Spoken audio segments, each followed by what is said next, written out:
Most people get a cake for their 33rd birthday. I got a public execution of my identity. Standing in my living room, my mother smiled that perfect, practiced smile and announced to everyone I loved that I was adopted for tax benefits. She delivered the news like a punchline, waiting for a laugh that never came. While I stood frozen, watching the woman who raised me turn my entire life into a calculation. The townhouse in Harbor Glen was the first thing I had ever truly owned. It was a narrow, brick-faced structure with a black door and window boxes that I diligently watered every morning before leaving for my job at Baylight Health Administration. I loved the creak of the third step on the staircase. I loved the way the afternoon light hit the backsplash in the kitchen, but mostly, I loved that it was mine. It was a physical boundary, a space where I determined the temperature, the noise level, and the guest list. Except for tonight. Tonight was my 33rd birthday, and despite every instinct I had honed over 3 decades of navigating my mother, I had invited her. I stood in the center of my living room, smoothing the fabric of my dress. It was a slate blue silk that Mark loved, but I was already regretting wearing it. Silk showed sweat, and my palms were damp. "You look beautiful," Mark said, coming up behind me. He wrapped his arms around my waist, resting his chin on my shoulder. His presence was a solid, grounding weight. We had been engaged for 6 months, and in that time, he had learned that events involving Elaine Simmons required a specific kind of emotional fortification. "Is the wine breathing?" I asked. Ignoring the compliment, "The wine is breathing. The tartlets are warm. The playlist is perfectly inoffensive. You have done everything right. Natalie." I turned in his arms. Looking up at him, he had that calm, capable look that usually settled my nerves. He was a structural engineer, a man who understood how to keep things from collapsing under pressure, but he didn't know Elaine's blueprints. "She is going to find something," I said quietly. "The rug is crooked. The cheese is too sharp. I have gained 3 pounds. Let her find it," Mark said, kissing my forehead. "Then we will eat cake. She will go home, and we will watch bad reality television until 2 in the morning. I wanted to believe him. I wanted this to be the year where the peace held. I had curated the guest list carefully. Just Tessa and her husband. A few friends from the hospital administration office, Mark's brother, and my parents. 12 people, manageable, safe. The doorbell rang. It was a sharp, demanding sound that seemed to cut through the soft jazz playing in the background. "Showtime," I whispered. I opened the door, and there she was. Elaine Simmons did not simply enter a room, she inspected it. She was 62 years old and maintained a rigorous, terrifying elegance.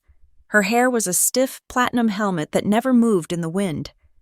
She wore a cream-colored cashmere coat that looked dangerous to touch, if you had even a speck of dust on your hands.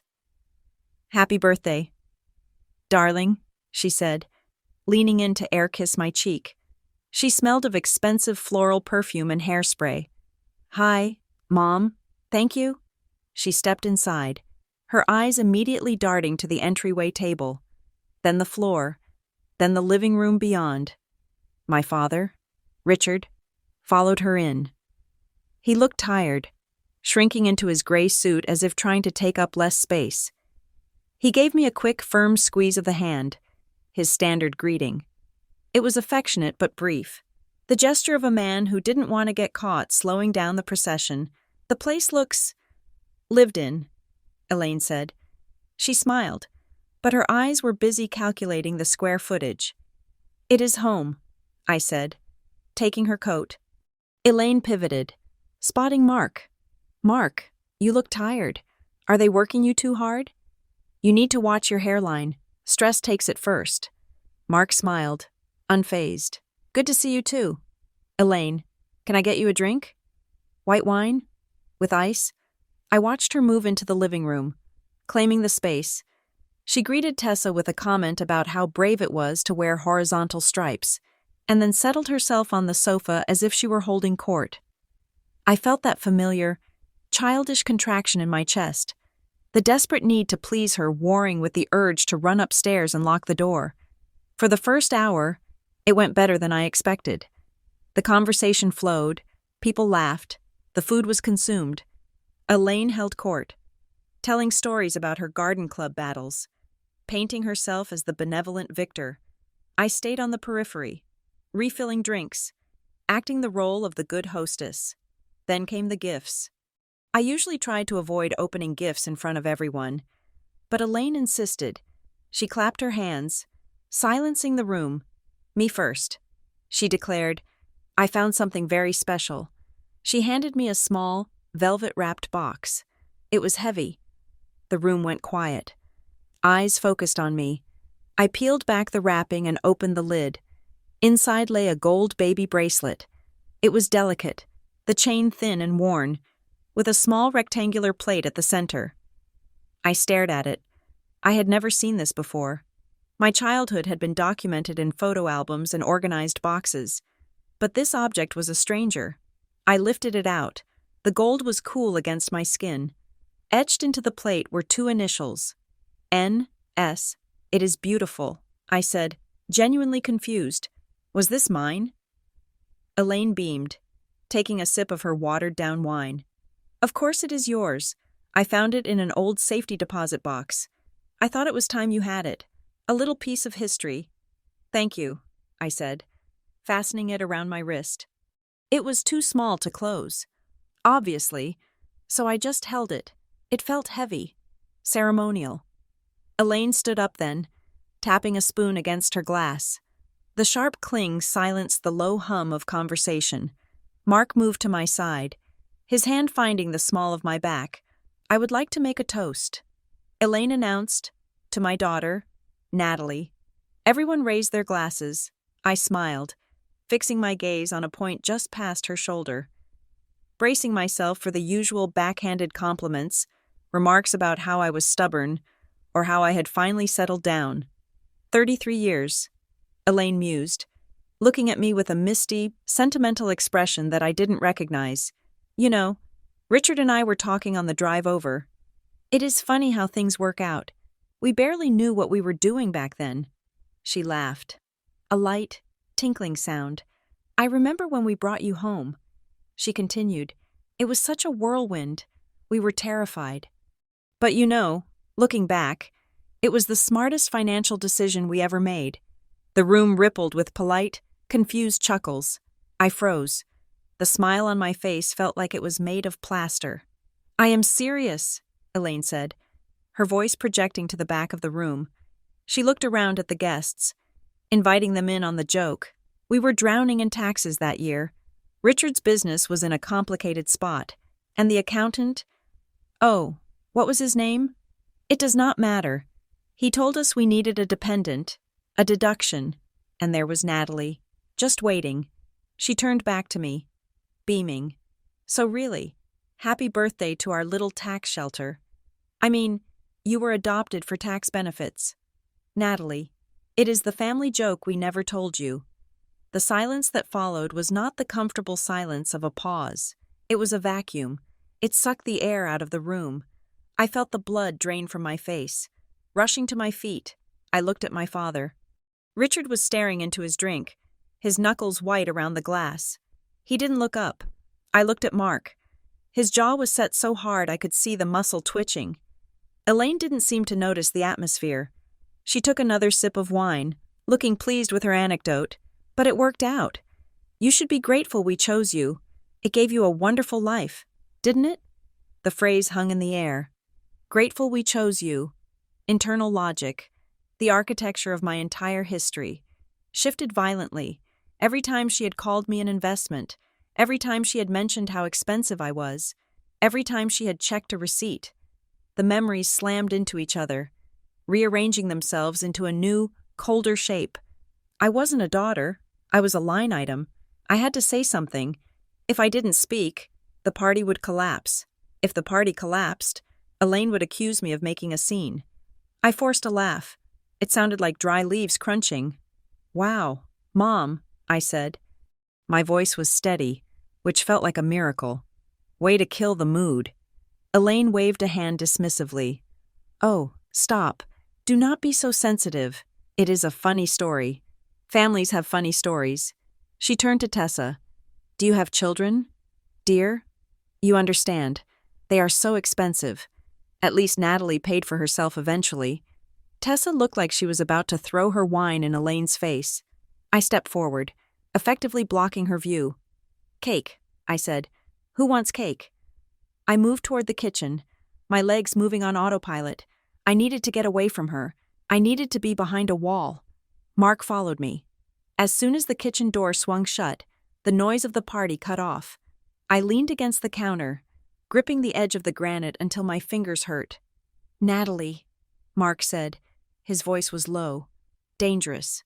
I am fine, I said quickly. I am cutting the cake. She just told a room full of people that she bought you for a tax write-off. Mark said, That is not a funny story. That is sick. Mark, please, I'm going to ask her to leave, he said, turning back toward the door. No, I grabbed his arm. No, do not. If you kick her out, she becomes the victim. She will cry. She will tell everyone I am unstable and cruel to my aging mother. Please, just let me get through the next hour. Mark looked at me, his eyes searching mine. He hated this. He hated how I folded. But he nodded. Okay, he said, but I'm not letting her near you alone. The door swung open. It was Elaine. She breezed in, carrying her empty glass.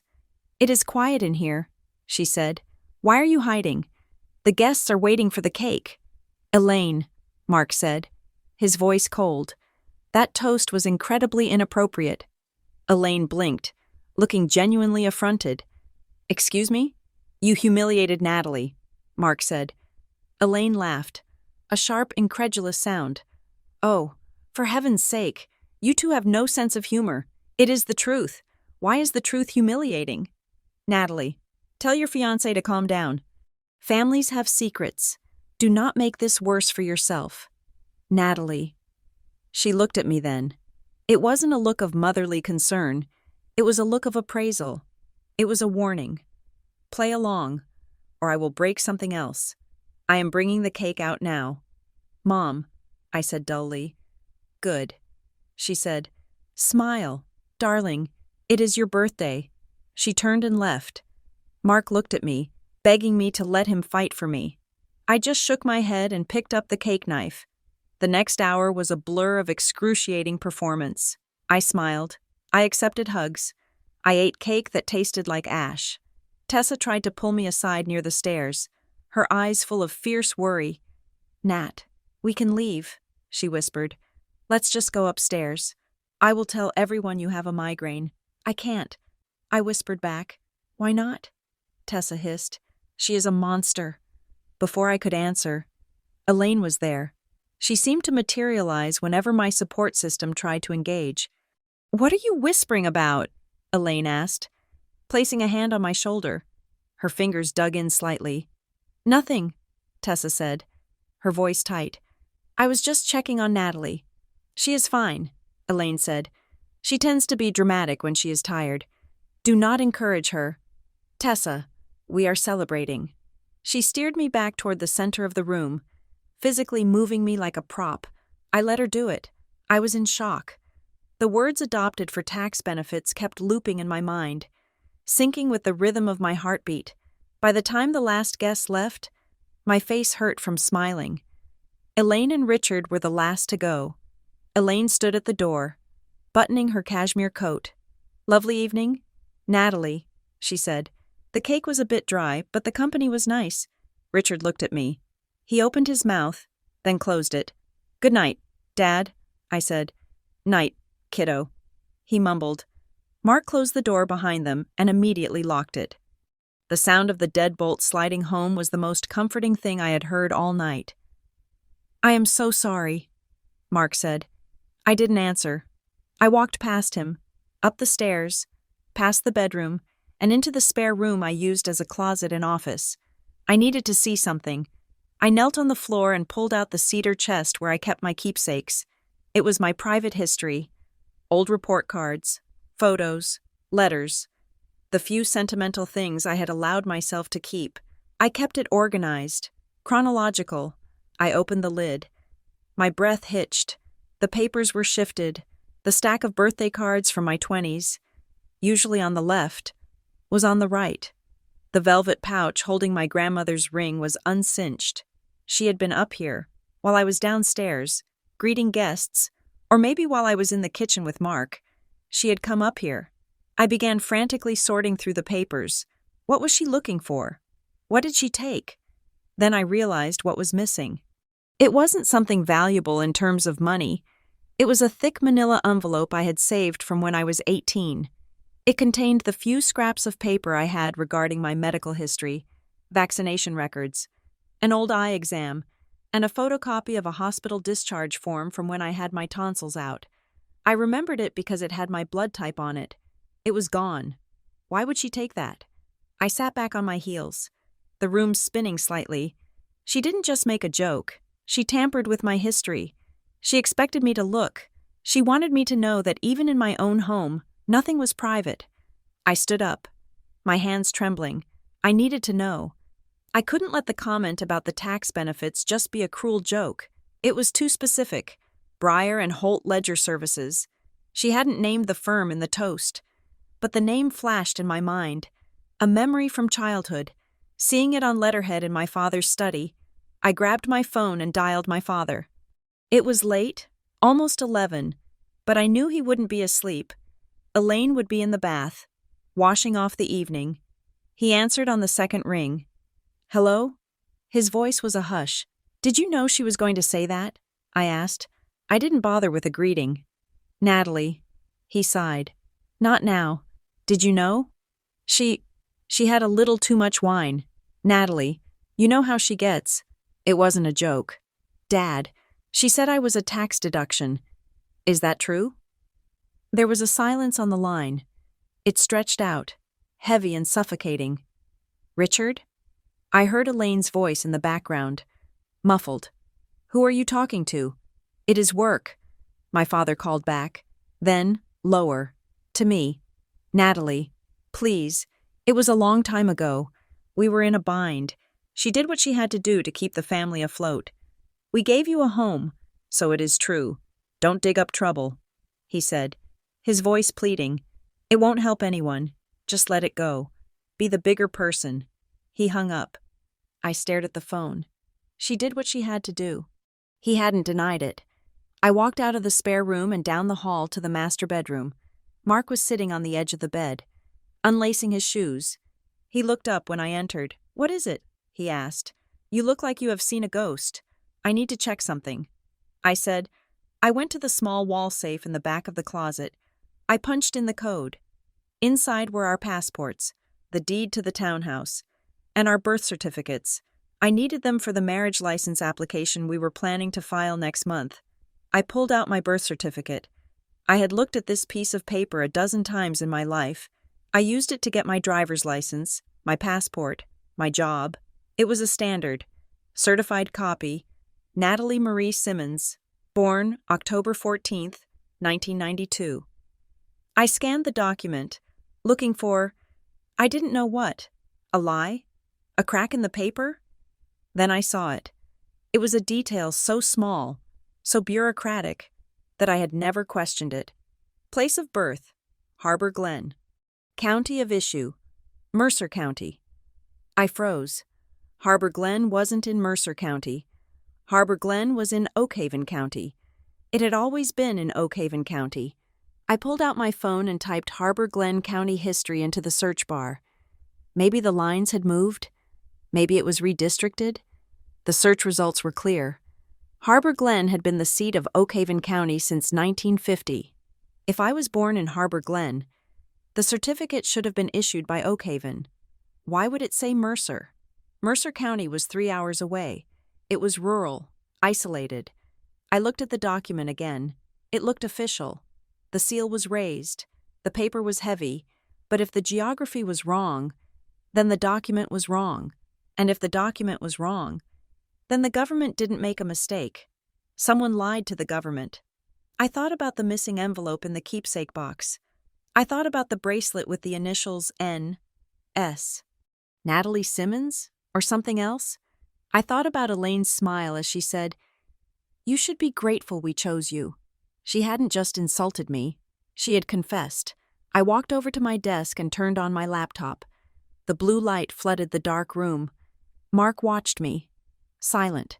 Sensing that I wasn't in a state to be touched or comforted yet, I created a new folder on the desktop.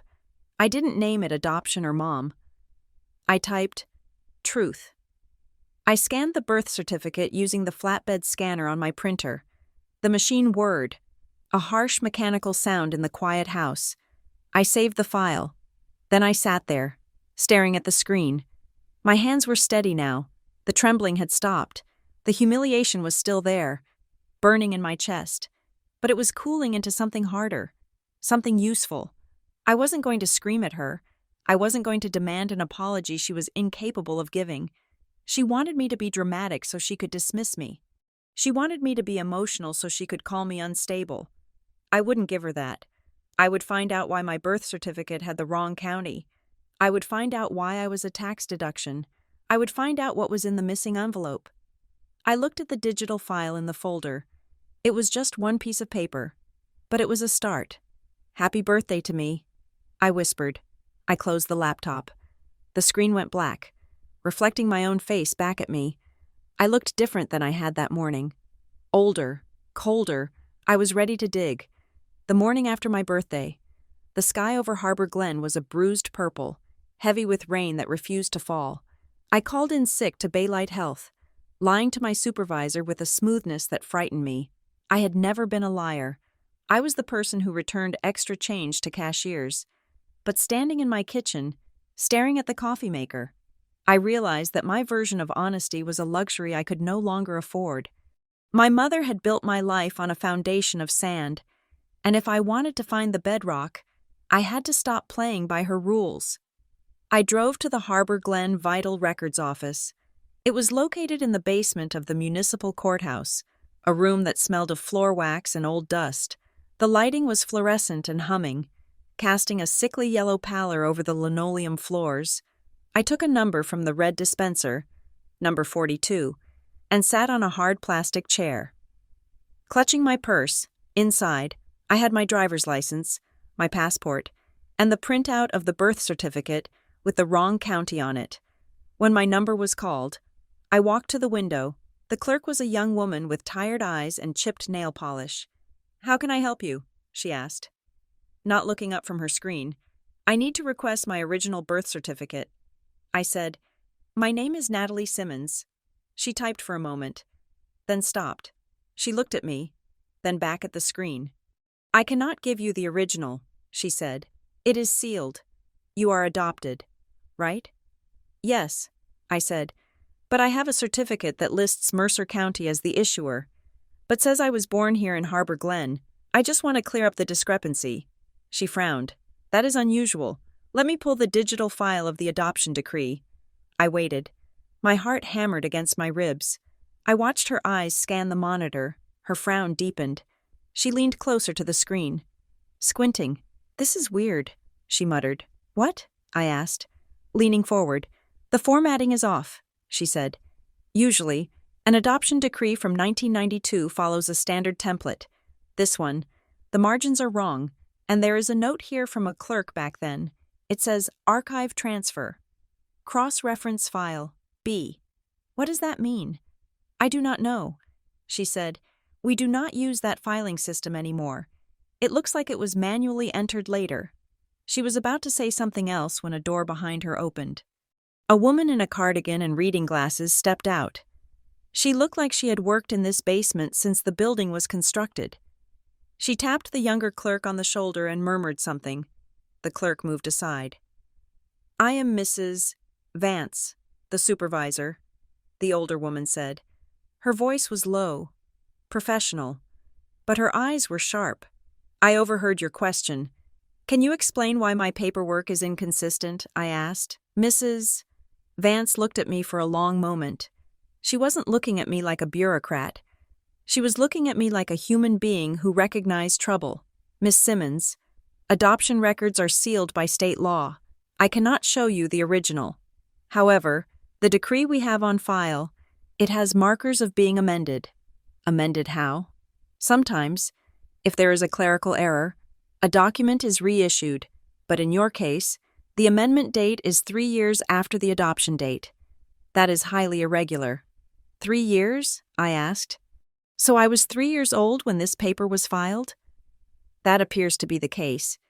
Mrs. Vance said. She lowered her voice even further, leaning over the counter. If I were you, I would not ask for the certificate.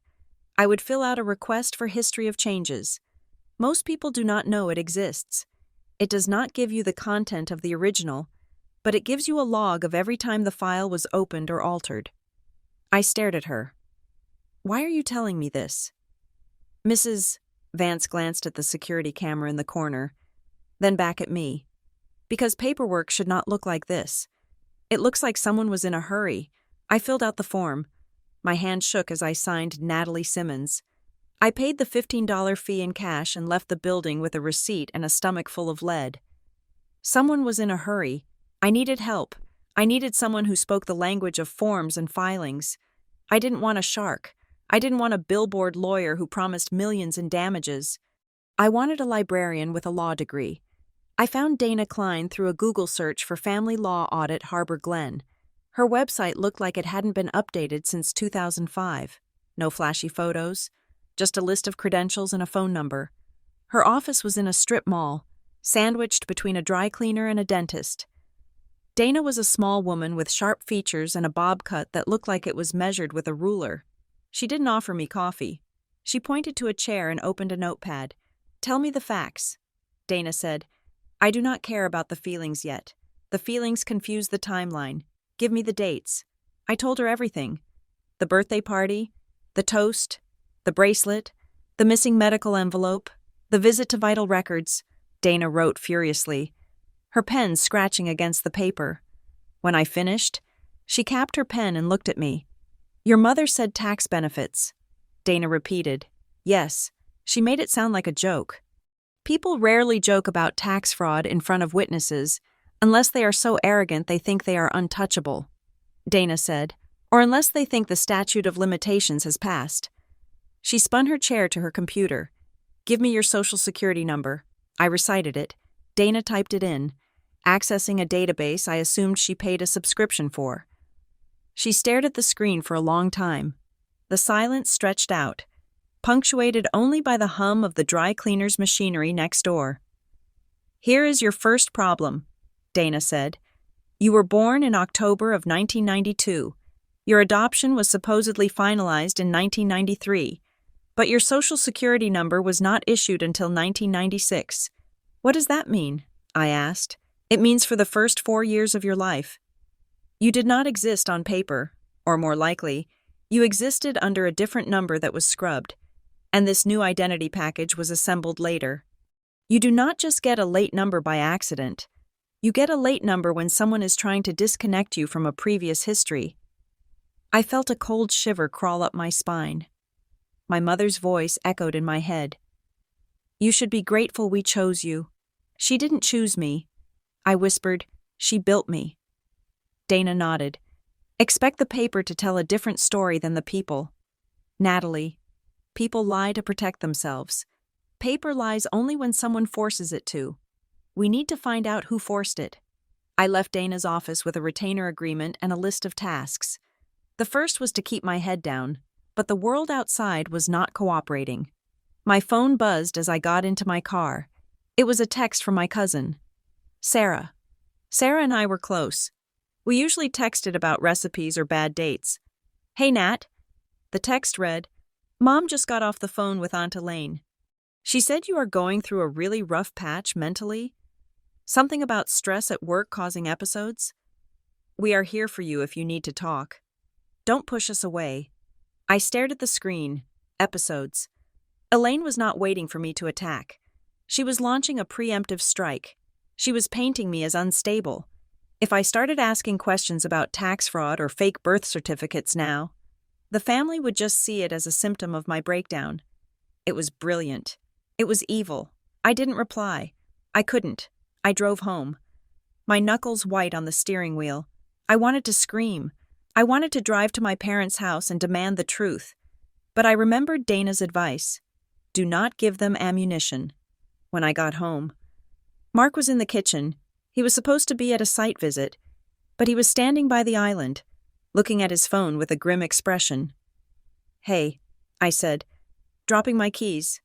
"You are home early." Mark looked up. His eyes were pained. "My mom called." I froze. "Your mom? Why?" She canceled the engagement dinner next weekend." I felt the air leave my lungs. "Why?" Mark sighed, running a hand through his hair. "Elaine called her this morning. She told my mother that we needed to give you space, that you were dealing with some repressed trauma resurfacing, and that pressure from a wedding might cause a psychotic break." She used those words? Psychotic break? Mark nodded. "My mom is freaked out. Nat, she thinks she is helping by backing off. She thinks you are fragile." I sank onto a bar stool. "She is isolating me. She is cutting off my support system so that the only person I can turn to is her. Then she can control the narrative." Mark walked over and wrapped his arms around me. He smelled like sawdust and cologne. "I told my mom it was nonsense.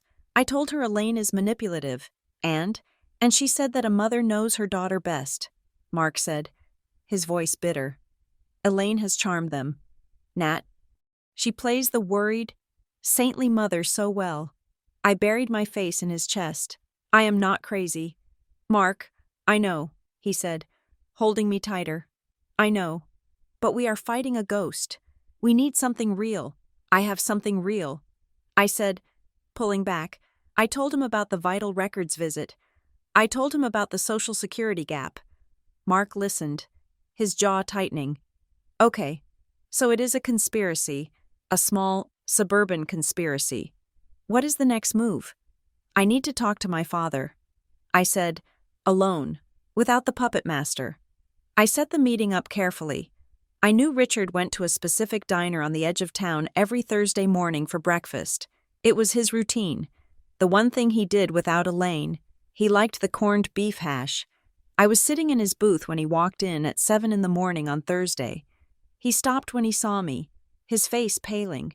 He looked around nervously, as if he expected Elaine to jump out from behind the coat rack. "Natalie," he said, I wasn't expecting you." "Sit down." "Dad," I said, "I already ordered your coffee." He sat, sliding into the vinyl booth. He looked smaller than I remembered. His suit jacket was slightly too big in the shoulders. He wrapped his hands around the mug, using the heat to steady his tremors. "How are you?" he asked weakly. "Elaine says you are having a hard time." "Stop it," I said. My voice was calm but hard. "Do not recite her script. I am your daughter. Look at me." He looked up. His eyes were watery, filled with a mixture of love and terrified avoidance. "I went to Vital Records. Dad, I know about the amended decree. I know about the Social Security number that wasn't issued until I was 4. Richard flinched. He picked up a sugar packet and began tearing it into tiny strips. "I told you not to dig," he whispered. "Was I adopted for tax benefits?" I asked. "Yes or no?" Richard sighed. A long, rattling sound. "It wasn't that simple. Natalie, it was never that simple. We loved you. We wanted you. But money was tight. The business was failing. I was terrified we would lose the house. Elaine, she met someone, a man who said he could help us with the IRS debt if we structured things a certain way." "What man?" I asked. "I don't know his name." Elaine handled it. She handled everything official. She said I was too soft to make the hard calls. She put papers in front of me, and I signed them. She said it was for stability. She said if we didn't do it, we would be destitute, and we couldn't take care of a child anyway. "So you traded my identity for a tax break?" Richard looked down at the shredded sugar packet. "We traded a clean paperwork trail for your future. We used the money to pay for your school, your braces, your life. We thought it was a victimless crime. It wasn't victimless. Dad, I am the victim. I don't know who I am." "You are Natalie Simmons," he insisted, looking up with sudden intensity. "That is who you are. We raised you. You raised a deduction," I said. I stood up. I couldn't look at him anymore. His weakness was more painful than Elaine's malice. At least Elaine had a spine. even if it was crooked. Richard was just jelly. One more thing, I said. Who did Elaine work for back then? Before she became a homemaker? Richard blinked. She did freelance bookkeeping. For a firm downtown. They closed years ago. What was the name? Breyer and Holt, he said. Breyer and Holt. Ledger Services. I walked out of the diner, leaving him with his coffee and his guilt. I hoped it tasted bitter. I called Dana from the car. Breyer and Holt. I said, I was just about to call you, Dana said. Her voice was sharp with excitement. I pulled the incorporation records for the charity foundation Elaine is currently involved with. Guess who the registered agent was back in 1991? Breyer and Holt? Exactly. And Natalie. I found an old filing reference number attached to your amended adoption decree. It corresponds to a client file at Breyer and Holt. So the accounting firm processed my adoption?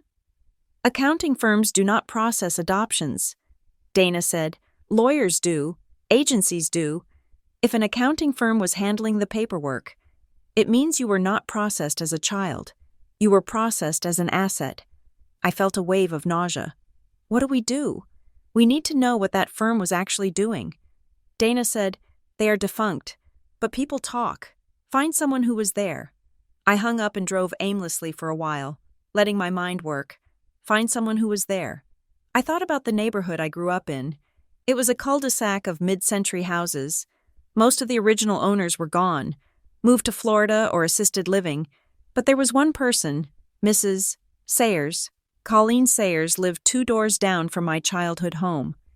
She was the neighborhood watch before Ring cameras existed. She knew everyone's schedule. She knew whose husband was drinking too much and whose kid was skipping school. She was 80 now, still living in the same house. I pulled into her driveway. Her house was a time capsule. The curtains were drawn, but I saw a light in the front room. I knocked. It took a long time, but eventually, the door opened. Mrs. Sayers stood there, leaning on a walker. She looked frail, her skin like crumpled tissue paper, but her eyes were bright blue and alert. Natalie Simmons, she said. Her voice was scratchy. I heard you were having a breakdown. News travels fast, I said wryly. Your mother called me. Mrs. Sayers said. She wanted to know if I had seen you lurking around. She said you might be confused. I am not confused. Mrs. Sayers, I am looking for the truth. Can I come in? She studied me for a second, then stepped back. Come in. I never liked your mother anyway. Too much hairspray. I sat on her floral sofa, accepting a cup of tea that tasted faintly of dust. Mrs. Sayers sat opposite me, watching me with bird-like intensity. What do you want to know? She asked. You lived next to us when I was a baby. I said, do you remember when they brought me home? Mrs. Sayers nodded. I remember. It was sudden. One day, no baby. The next day, Elaine is parading a stroller around like she is the Virgin Mary. Did she ever mention where I came from? She said it was a private arrangement. Mrs. Sayers said, but here's the thing. Natalie, Elaine wasn't acting like a new mother. She was acting like an employee. What do you mean? She was working late every night back then. People would come to the house at odd hours. Men in suits, carrying briefcases. They would go into the study with Richard and Elaine, and the blinds would be closed. Did you know where she worked? Breyer and Holt. Mrs. Sayers said promptly. She was always bragging about it. Said she was fixing lives. Fixing lives? That is what she called it.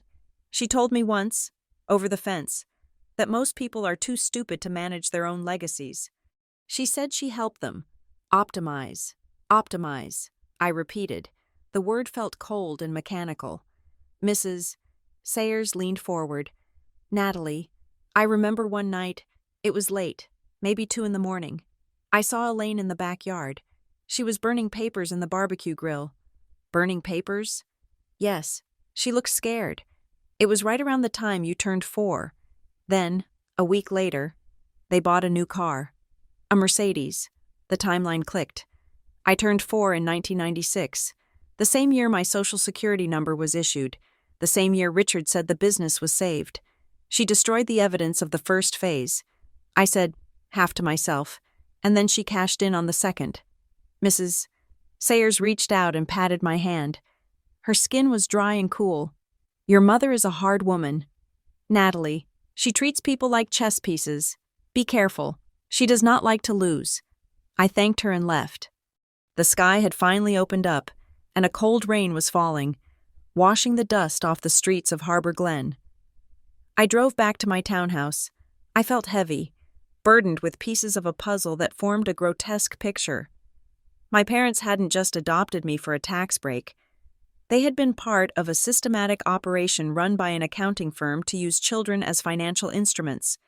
And when the operation got too risky, they burned the evidence and rebooted my identity. I parked and ran through the rain to my front door. My mailbox was attached to the wall next to the entrance. I flipped the lid open, grabbing the stack of junk mail and bills. There was one envelope that stood out. It was plain white, standard business size, no return address, no stamp. It had been hand-delivered. My name was written on the front in block letters. Natalie. I unlocked the door and stepped inside, dripping water onto the entryway rug. I tore the envelope open. Inside was a single sheet of paper. It was a photocopy of an old ledger page. The paper looked grainy, like a copy of a copy. It was a list of names and numbers, columns of figures that looked like accounting entries. One line was circled in red ink. Simmons, E., Dependent Credit Strategy. Next to it was a dollar amount, $12,000 per annum, and next to that, a date, October 1992. Terminated. I stared at the paper, Dependent Credit Strategy. It was printed there, in black and white. It wasn't a joke. It wasn't a misunderstanding. It was a product name. I turned the paper over, on the back, in the same block letters. Someone had written, "They didn't just cheat the IRS, they stole the ledger." I looked out the peephole of my door. The street was empty, slick with rain. The streetlights reflected on the wet asphalt like watchful eyes. I wasn't just digging up a family secret anymore. I was holding a piece of a crime scene, and someone knew I was looking. I locked the door, slid the deadbolt home, and then, for good measure, I wedged a chair under the handle. I took the paper into the kitchen and laid it on the counter next to the baby bracelet. N.S. on the gold. Simmons, E. on the ledger. The two halves of my life. The girl I was supposed to be, and the asset they made me. I picked up my phone and took a picture of the ledger page, sending it to the secure email folder I had named Truth. Then I texted Dana. I have proof, and I think I have a whistleblower. I waited for the response, listening to the rain hammer against the roof, knowing that the storm was just beginning. The photocopy of the ledger page burned a hole in my pocket as I walked into Dana Klein's office the following Tuesday. The rain had finally stopped, leaving Harbor Glen scrubbed clean and gray, the kind of weather that made everything look like a black and white photograph. Dana was already waiting for me. Her desk was covered in stacks of paper, a fortress of logic against the chaos of my life. She didn't waste time with pleasantries.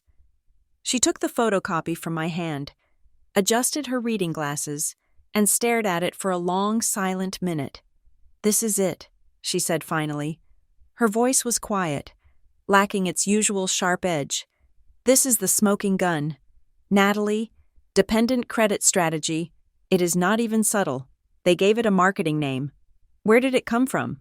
I asked. Sitting down, "The postmark is missing," Dana noted, turning the envelope over. "But look at the grain of the copy.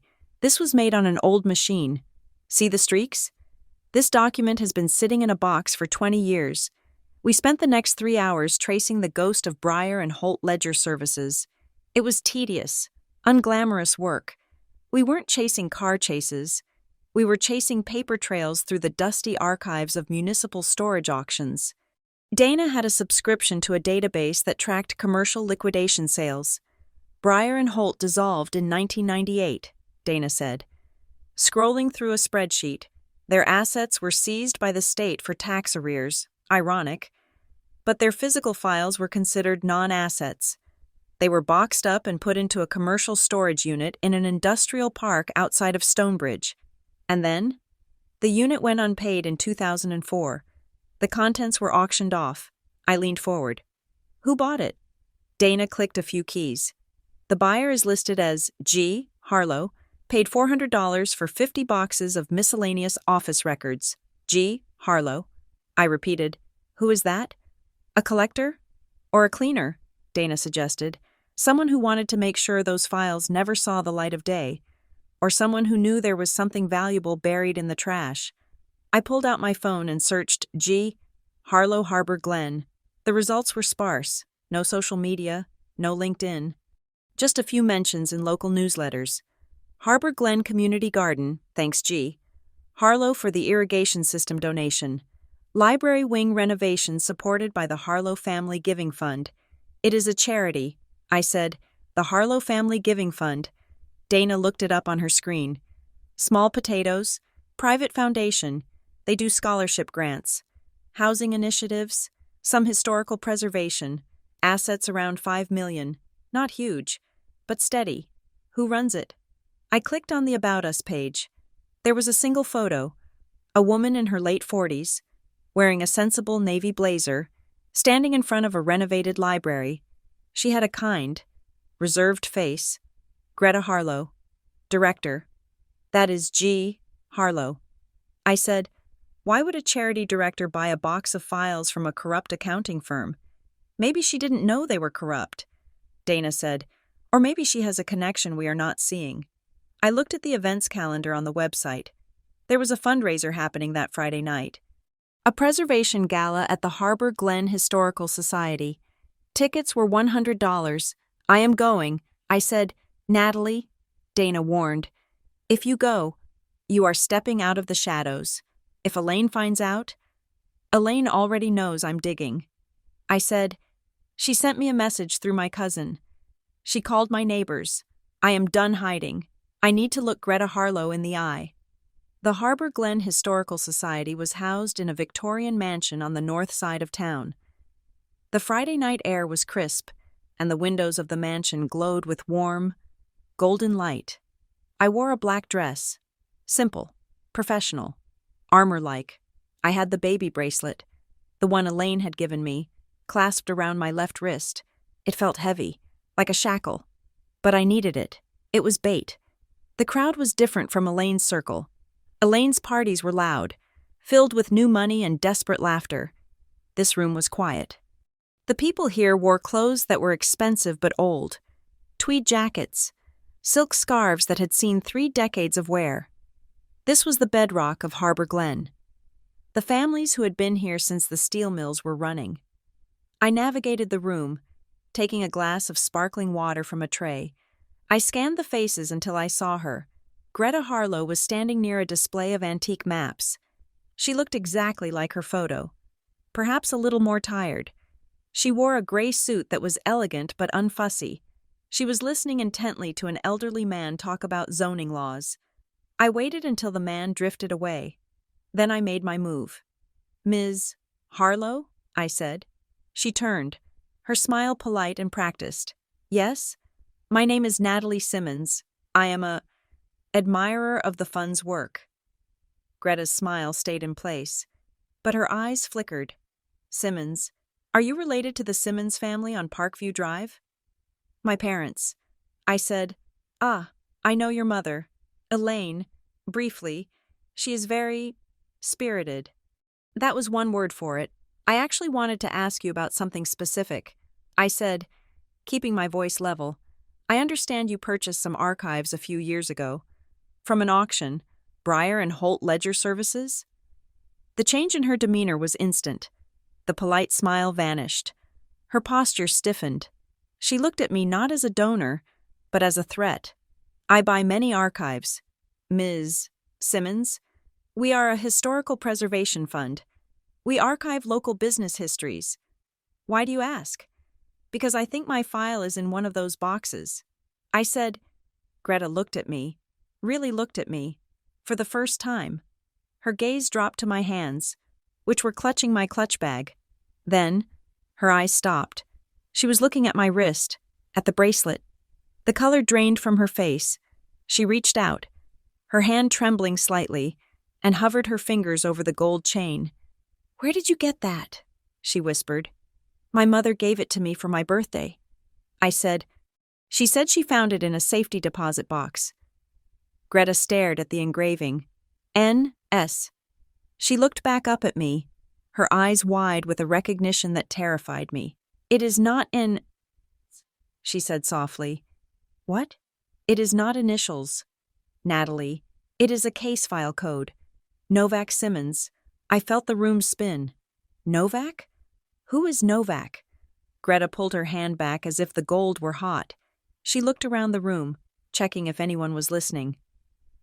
"I cannot talk about this here," she said. "Then talk to me somewhere else. Please. I know about the tax benefits. I know about the ledger." Greta took a sharp breath. "You have seen the ledger?" "I saw a page. Someone sent it to me." She closed her eyes for a moment, as if praying for patience. "Okay, listen to me carefully. I cannot give you the file. It is protected by a confidentiality agreement that predates the fund. I am the subject of the file." I snapped. "I have a right to know. It is not that simple." Greta hissed. "There are other parties involved. But there is a process.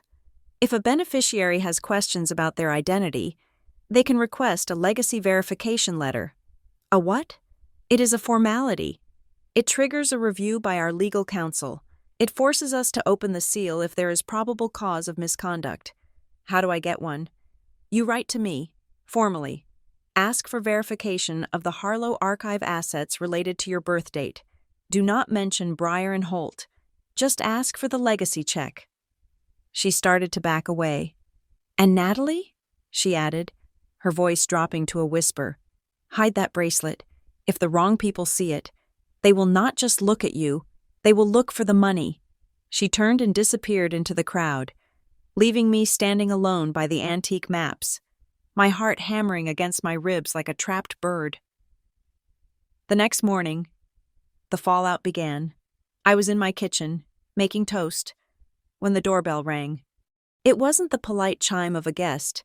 It was the insistent, repeated pressing of someone who felt entitled to entry. I looked through the peephole. It was Elaine. I debated not opening it. I debated calling the police, but that would be the drama she wanted. That would be the instability she was selling to the family. I opened the door. Elaine stood there in a raincoat, clutching a Tupperware container. Her eyes were red-rimmed, her face devoid of makeup. It was a costume. She was dressed as the grieving mother. "Natalie," she choked out. "Can I come in? I brought you some lasagna. I know you have been struggling to cook." She pushed past me before I could answer. She marched into the kitchen and set the container on the counter, right next to where the ledger page had been the night before. I had moved it to the safe. Thank God. "Mom," I said, standing by the door. "What do you want?" "I want my daughter back," she cried, turning to face me. She threw her hands up. "Everyone is talking. Natalie, Sarah says you are asking crazy questions. Mrs. Sayers called me and said you were interrogating her about my old job. Why are you doing this to us?" "I am not doing anything to you," I said calmly. "I am asking questions about my own life." "We gave you a life," she shouted. "We took you in when nobody else wanted you. We fed you. We clothed you. And this is how you repay us? By digging up ancient history to humiliate me?" I walked over to the island and stood opposite her. I kept my hands flat on the granite, grounding myself. "I know about Breyer and Holt. Mom, I know about the dependent credit strategy." Elaine froze. The tears stopped instantly. The red-rimmed eyes went dry and hard. The performance evaporated, revealing the steel underneath. "You don't know what you are talking about," she said, her voice dropping an octave. "You are reading things you don't understand." "I understand that my birth certificate was faked," I said. "I understand that I was used to launder money." "Launder is such an ugly word," Elaine sneered. "We optimized, we survived, and you benefited from every single dollar.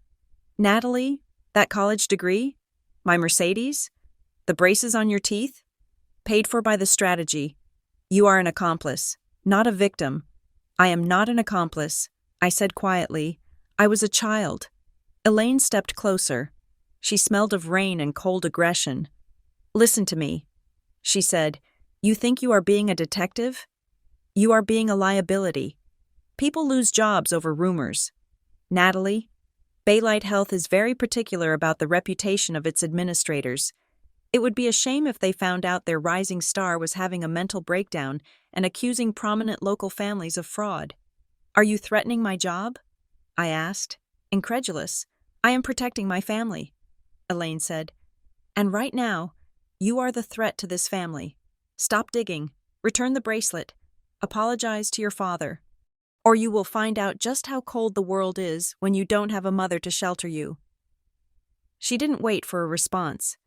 She turned and walked out, leaving the Tupperware of lasagna on the counter like a radioactive isotope. I stared at the door. She wasn't just scared. She was mobilized. 2 days later, the threat materialized. I was at my desk at Baylight Health, reviewing the quarterly budget reports, when my email pinged. Subject: Urgent, Internal Audit Review. From Human Resources. I clicked it open. Dear Ms. Simmons, please report to the Finance Conference Room immediately. We have identified several irregularities in your travel reimbursements and time logging from the past fiscal year. This is a mandatory compliance interview. My stomach dropped.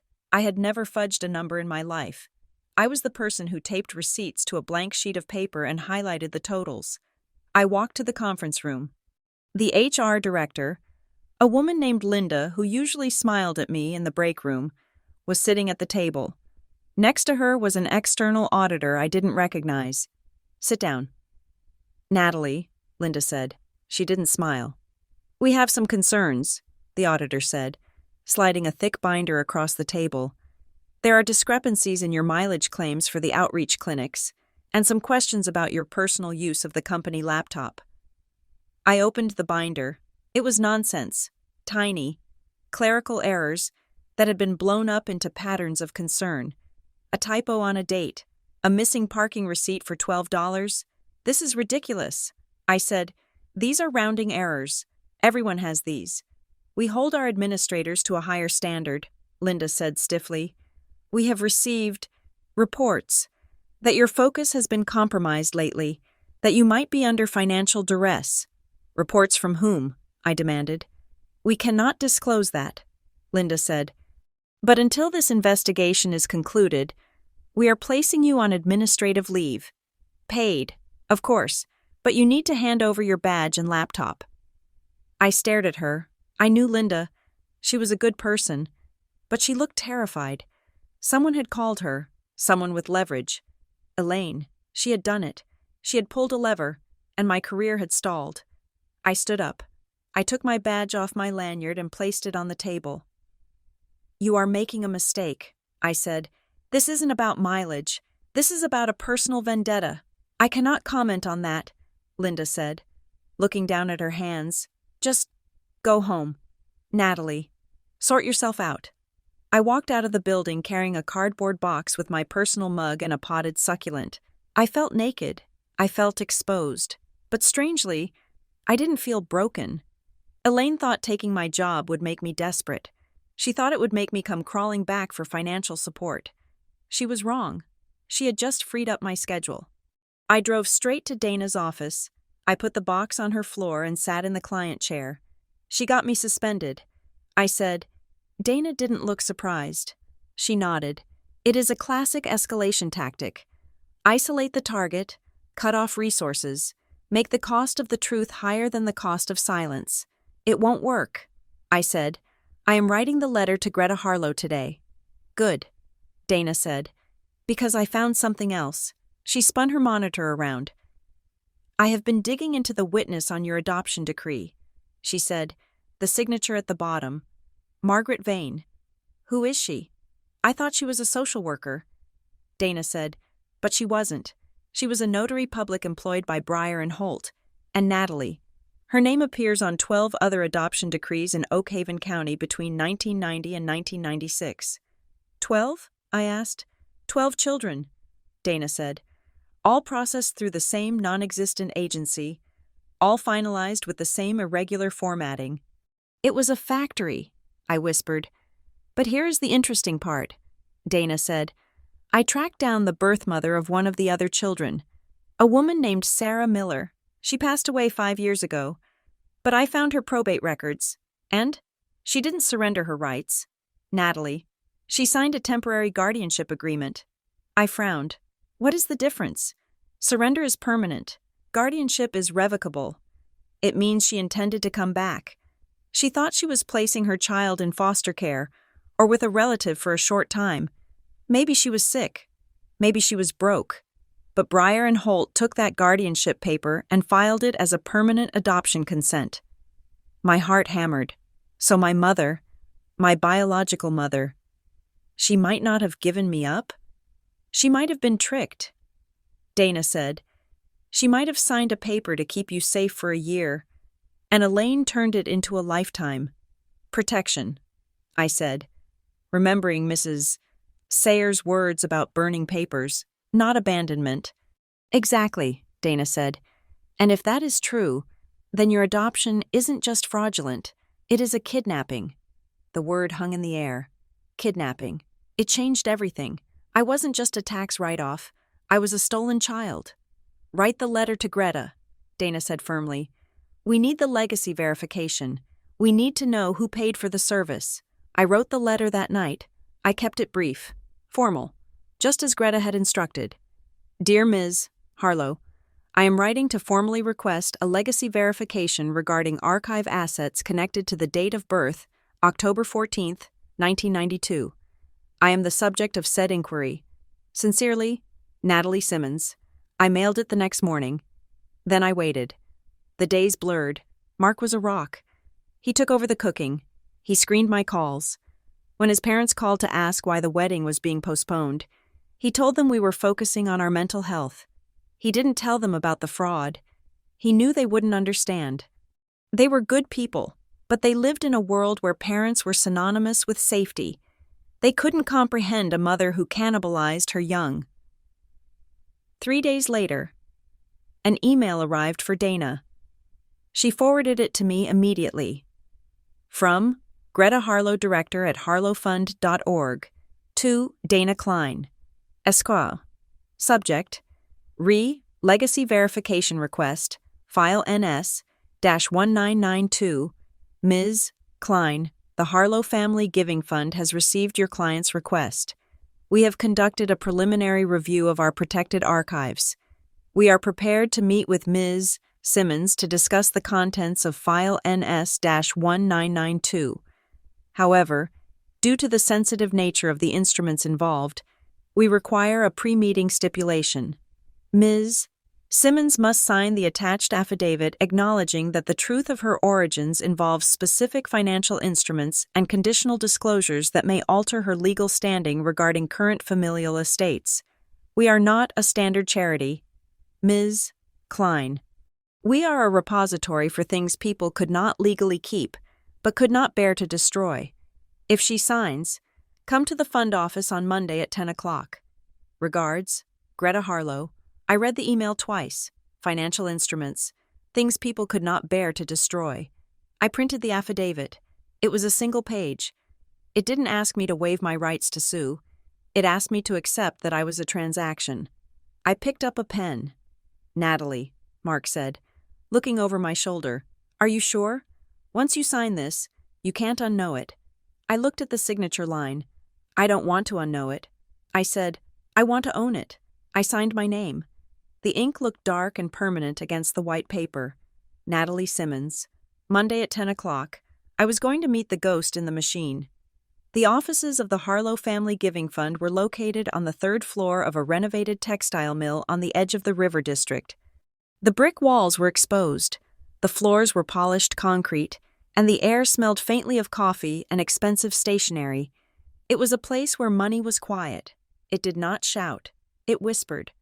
I sat in a low-slung leather chair, clutching my purse with both hands.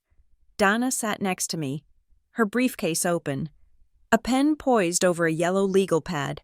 Across from us, behind a desk made of reclaimed wood, sat Greta Harlow. Greta looked tired. Her eyes, framed by rimless glasses, tracked my movements with a mixture of sympathy and caution. She had a manila file folder in front of her, her hand resting on it protectively. "Thank you for coming," Greta said. Her voice was soft, barely carrying over the hum of the ventilation system. "I know this has been a difficult week for you, Ms. Simmons. Please," I said, "just tell me what is in the file." Greta took a breath. She opened the folder and pulled out a single sheet of paper. It wasn't a document from the 1990s. It was fresh, printed on the fund's letterhead. "To understand the file, you have to understand the man who created it," Greta began. "The Breyer and Holt auction wasn't just about accounting records. Natalie, it was about client instructions. Specific, irrevocable instructions left by people who didn't trust the legal system to carry out their wishes." "Who?" I asked. Greta looked down at the paper. "The donor for this specific file requested total anonymity. He set up a blind trust in 1992. It has been dormant for 33 years.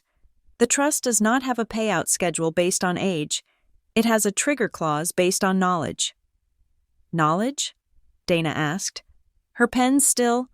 "The trust activates only if the beneficiary learns of their true parentage under duress or through the discovery of falsified documents," Greta said. She looked at me directly. The instruction was clear. If she finds out she was sold, give her the means to buy her freedom. I felt a chill go through me that had nothing to do with the air conditioning. "If she finds out she was sold, who is he?" I whispered. Greta slid the paper across the desk. It was a summary of the trust assets. The number at the bottom was staggering. $200,000, accruing interest for 3 decades. But my eyes went to the name at the top. Grantor. Owen Wexler. I stared at the name. It meant nothing to me. I rolled it around in my mind, trying to attach a face, a memory, anything. It was a blank slate. "I don't know who this is." I said, "He knew you," Greta said gently. She reached into the folder again and pulled out a thick, sealed packet. It was yellowed with age, the corners bent. It was wrapped in plastic to preserve it. Written on the front in black marker were the words, "For Natalie Simmons. When she's ready." "This has been in our vault since 1993, Greta said. "We acquired the obligation when we bought the archives. It is yours, Natalie." I reached out and took the packet. It was heavy, heavier than paper should be. It felt like it contained the weight of a life I hadn't lived. Dana leaned forward. "Open it, Natalie. Let's see what we are dealing with." I looked at the packet. I looked at the seal. If I broke it, there was no going back. If I opened this, I wasn't just Natalie Simmons, the administrator who liked gardening and jazz. I was the daughter of Owen Wexler. I was a person with a secret history. "No," I said. Dana blinked. "What?" "I'm not opening it yet." I said. I stood up, clutching the packet to my chest. "Natalie," Dana said, her voice reasonable but urgent, "we need the information. If there is proof of the adoption fraud in there, we can use it to protect you from Elaine." "I know," I said, "but I can't do it right now. I have lost my job. I have lost my sense of self. My mother is gaslighting me. My father is a coward. I need to go home, sit on my couch, and just breathe for a minute before I introduce another stranger into my life." Greta nodded slowly. She understood. She was a keeper of secrets. She knew that truth was sometimes a radiation that needed to be handled in small doses. "Take your time, Ms. Simmons," Greta said. "The trust is activated. The funds are available whenever you want them. But the story waits for you." I walked out of the building into the bright, harsh sunlight of Harbor Glen. The packet was in my bag, burning against my hip. I felt like I was carrying a bomb. I spent the next 2 days in a fugue state. I put the packet on the mantelpiece in the living room. It sat there, accusing me, daring me. Mark walked around it like it was a religious artifact. He didn't ask me to open it. He just brought me tea and sat with me while I stared at the wall. I was suspended from work. I had nowhere to be. The silence of the townhouse was amplified. Every creak of the floorboard sounded like a footstep. Then, on Wednesday afternoon, the doorbell rang. I flinched. I wasn't expecting anyone. Dana always texted first. I went to the door and looked through the peephole. It was a courier, a young man in a bike helmet, holding a large, rigid envelope. I opened the door. "Delivery for Natalie Simmons," he said, holding out a digital pad for me to sign. I signed. He handed me the envelope and left. There was no return address, but the logo on the corner of the envelope was familiar. Sterling Associates. It was the most expensive law firm in the city, the kind of firm that handled mergers, acquisitions, and high-stakes divorces. I took it into the kitchen and slit it open with a knife. Inside was a blue-backed legal document. Clipped to the front was a handwritten note on cream-colored cardstock. "Natalie, I want peace. I want us to be a family again. This is my offer. Please read it before you do anything rash. Love, Mom." I unfolded the document. It was titled, "Settlement and Non-Disclosure Agreement." I read the first page, then the second. By the third page, my hands were shaking so hard I had to put the paper down on the counter. It was an offer, a payout. Elaine was offering me an early inheritance disbursement. The sum was $300,000. It was an astronomical amount of money for my parents. It would likely liquidate their retirement accounts and mortgage their house. But there were conditions. Clause 4. The beneficiary agrees to cease all inquiries regarding the circumstances of her adoption and birth. Clause 5. The beneficiary agrees to destroy any and all documents obtained from third parties regarding the period of 1990 to 1995. Clause 6. The beneficiary agrees not to disparage Elaine Simmons, Richard Simmons, or any associated entities, past or present, in any public or private forum. She was trying to buy my silence, and she was willing to bankrupt herself to do it. I called Dana. "She is scared," Dana said. 5 minutes later, after I had read the clauses to her over the phone, "She is terrified. $300,000. Dana," I said, "they don't have that kind of cash lying around."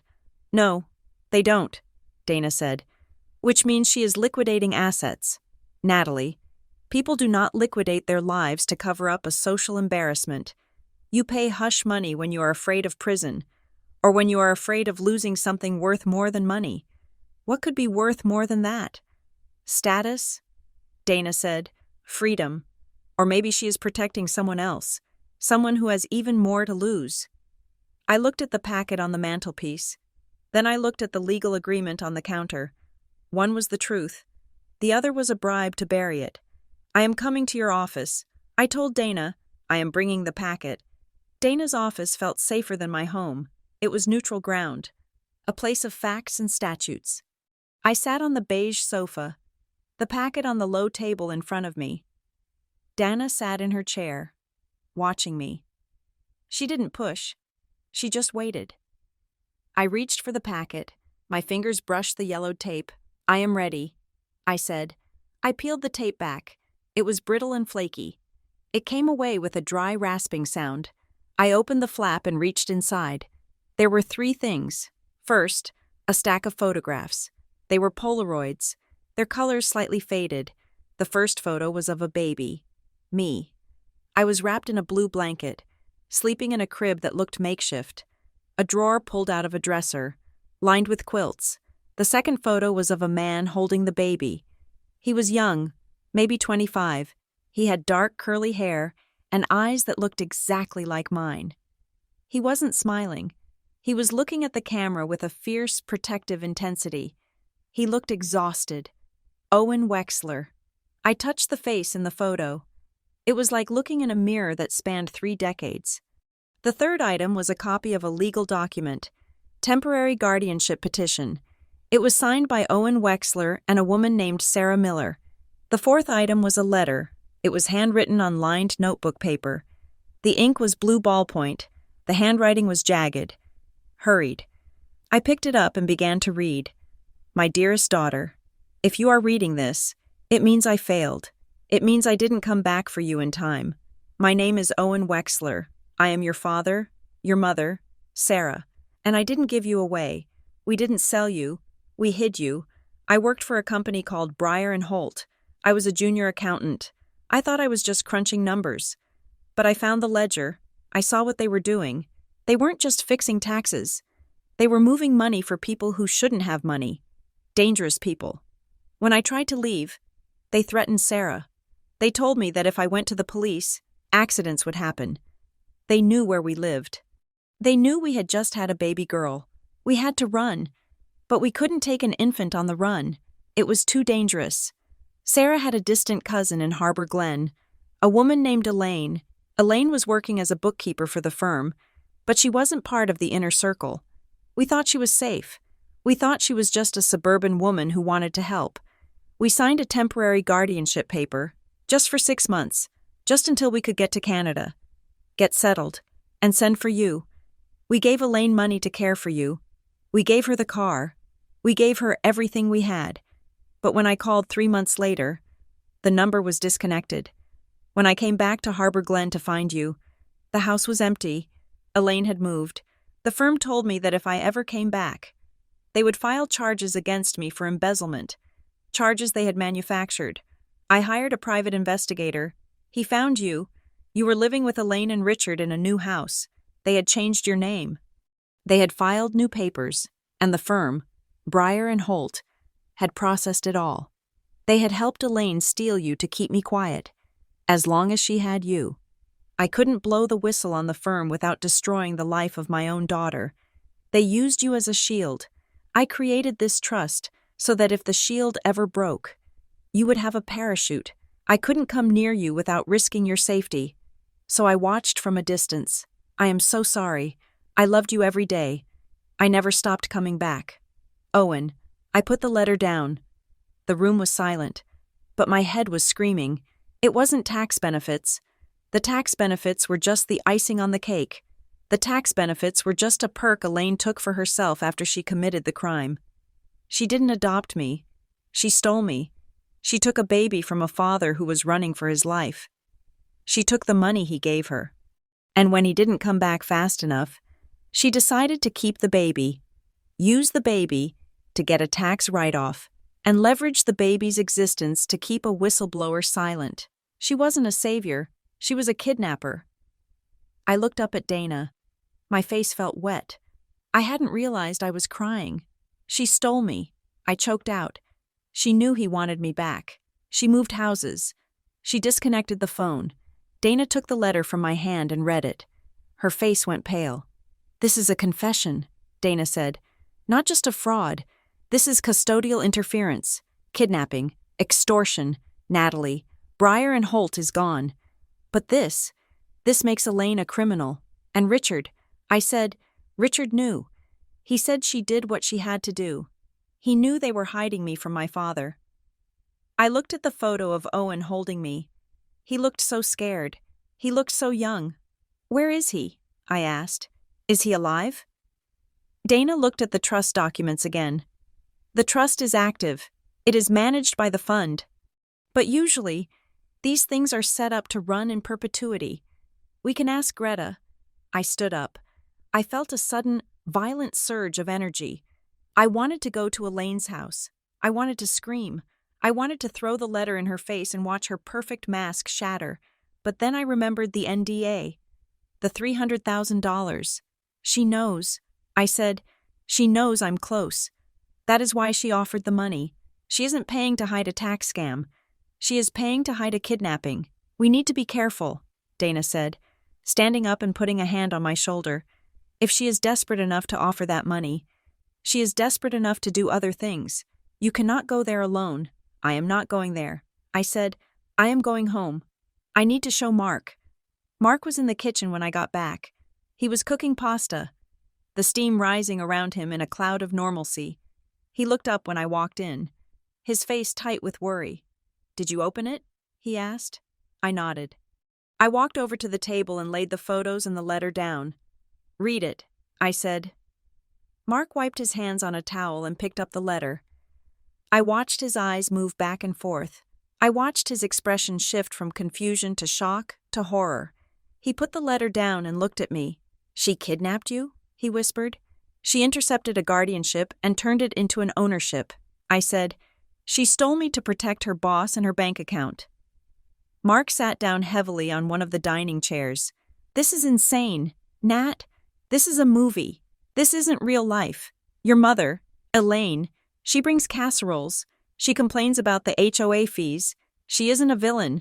She is a villain who complains about HOA fees. I said, that is the worst kind. Because she looks like everyone else. Mark put his head in his hands. I can't believe this. I was worried about the wedding. I was worried about seating charts. And your mother she is a monster. He looked up, his eyes filled with a sudden, sharp fear. Natalie, what are we doing? This is dangerous. These people, this firm, they threatened to kill your biological father. Are they still around? The firm is gone. I said, but the people?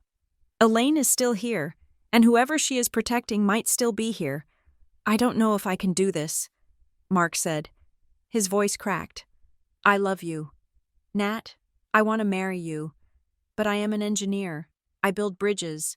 I don't fight crime syndicates. I don't want to wake up with a brick through our window. I felt a pang of hurt, but I tamped it down. It was a fair reaction. He hadn't signed up for this. I am not asking you to fight her. Mark, I said gently. I knelt in front of him and took his hands.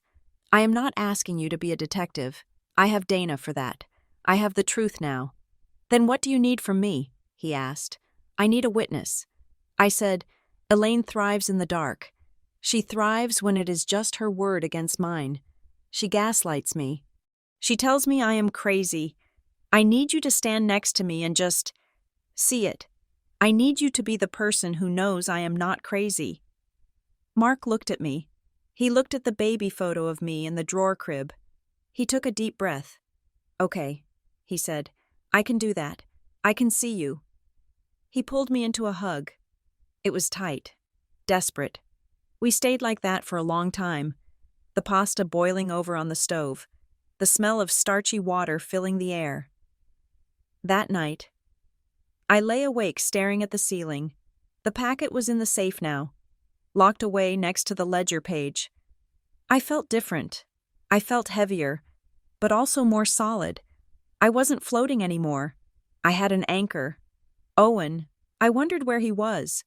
I wondered if he knew I had found the letter. My phone buzzed on the nightstand. It was late, past midnight. I picked it up. It was a voicemail notification. I hadn't heard it ring. I unlocked the phone and pressed play. The voice was distorted, low, as if the speaker was holding the phone slightly too far away. But the cadence was familiar. It had the flat, hard vowels of the locals. If you keep digging, you will hurt the wrong people. Some stories are buried for a reason. Natalie, go back to your life. Take the money. The message ended with a click. I sat up in bed, my heart racing. Take the money. The caller knew about the settlement offer that had been delivered by a private courier in a sealed envelope. Only 3 people knew about that offer. Me, Dana, and Elaine.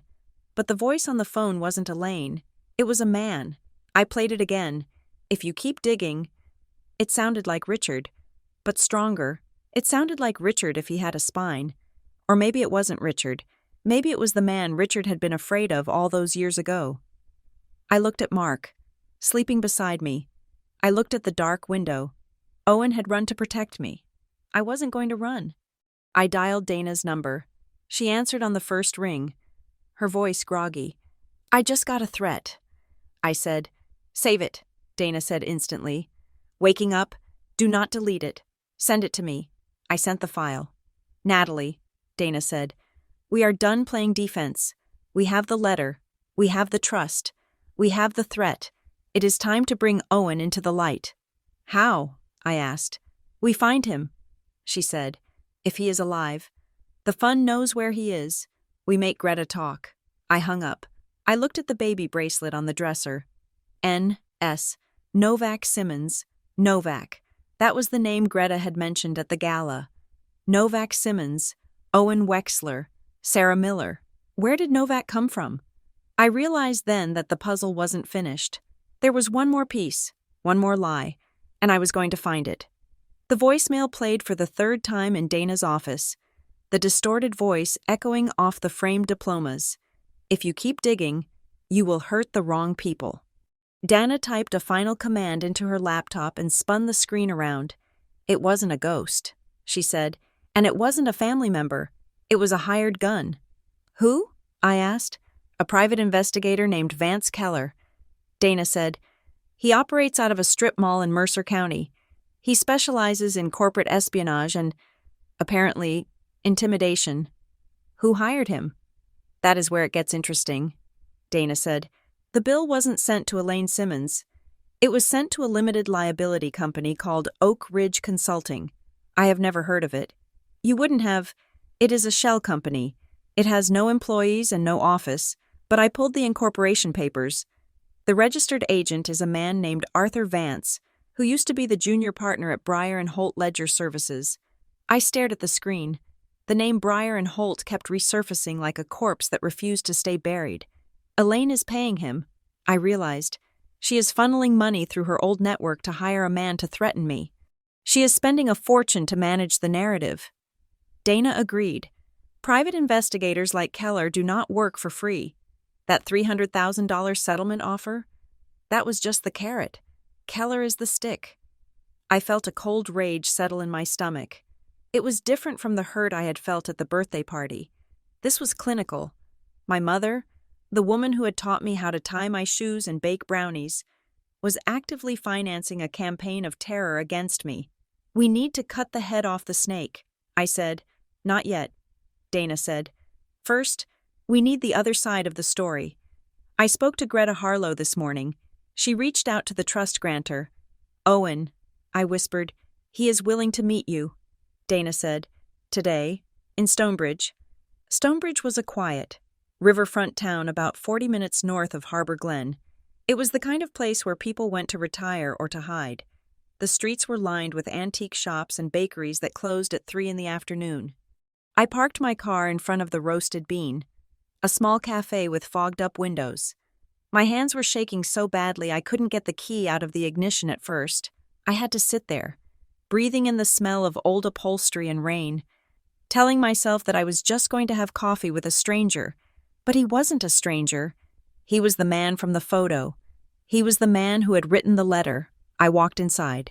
The cafe was warm and smelled of cinnamon. There were only a few customers, a couple of college students with laptops, an elderly woman reading a newspaper, and a man sitting in the back corner booth. He stood up as I entered. He was older than in the photo, of course. His hair was gray, thinning at the temples. He wore a heavy wool sweater and corduroy pants.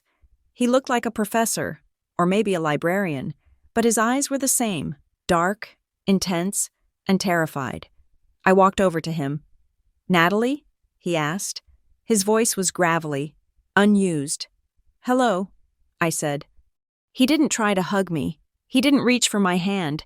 He just gestured to the seat across from him. Thank you for coming, he said. I didn't know if you would.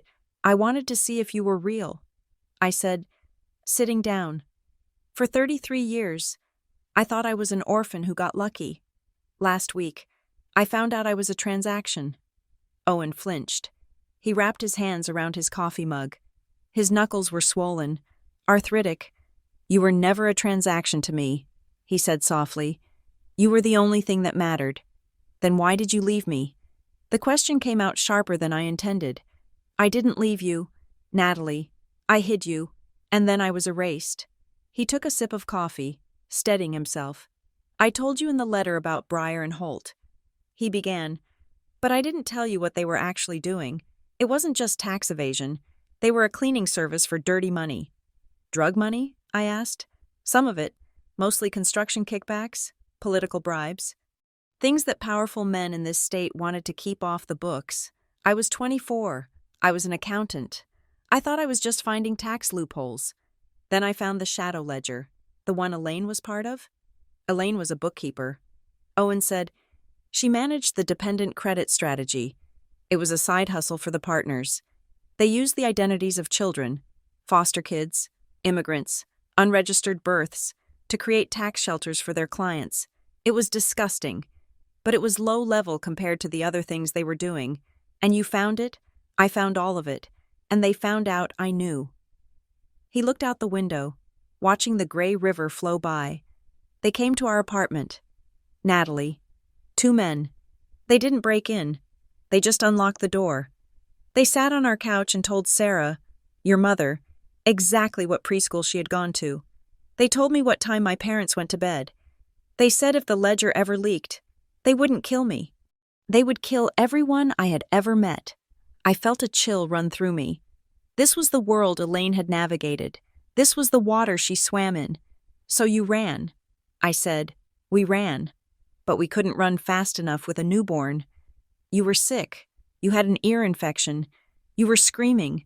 We were terrified they would hear you in a motel. Sarah remembered Elaine. She said Elaine was tough. She said Elaine wasn't one of the bad guys. Just someone trying to survive the firm. She was wrong.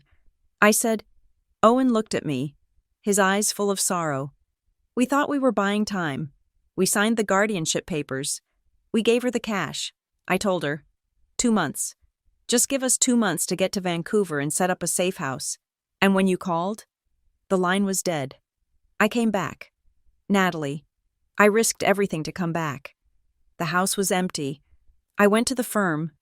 The senior partner, a man named Vance, met me in the lobby. He showed me a file. It was your adoption decree. He paused, his voice breaking. He told me that if I ever tried to contact you, or if I ever spoke to the police, they would pin the embezzlement on me, and then they would make sure you grew up in the state foster system, in the worst homes they could find. He said, she has a nice life with the Simmons family. Don't ruin it. So you let them keep me. I let you live. Owen said.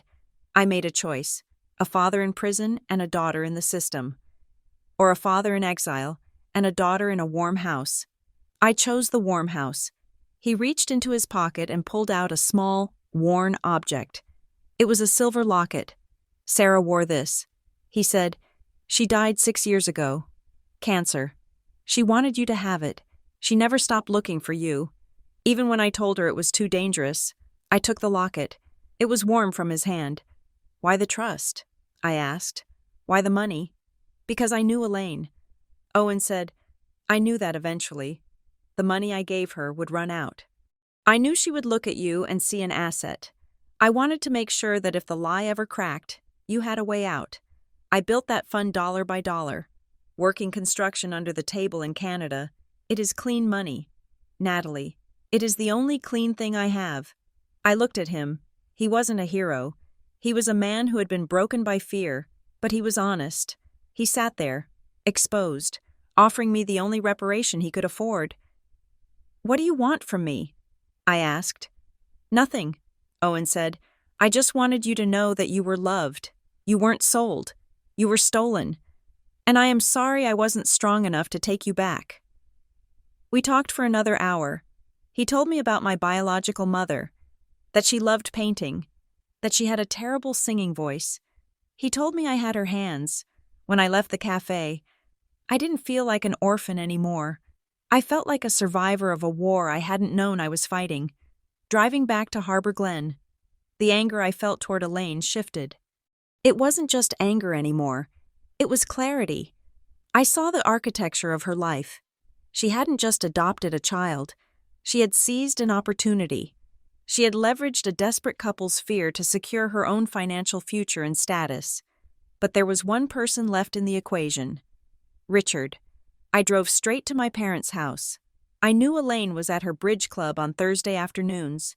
It was the one sacred spot in her schedule. Richard's car was in the driveway. I let myself in with my key. The house smelled of lemon polish and potpourri, the scent of a perfectly curated lie. Dad? I called out. I found him in the den, watching golf with the volume turned down low. He jumped when he saw me. Natalie, he said, scrambling to sit up. I didn't know you were coming. Elaine isn't here. I know. I said, I came to see you. I sat on the leather ottoman. Facing him, he looked old. His face was gray. The lines around his mouth etched deep with years of silence. I met Owen Wexler today. I said. Richard stopped breathing for a second. The color drained from his face completely. He gripped the armrest of his chair. He told me everything. Dad, the temporary guardianship, the threat from the firm, the fact that you and Mom moved houses to hide me from him. Richard closed his eyes. He didn't deny it. He didn't argue.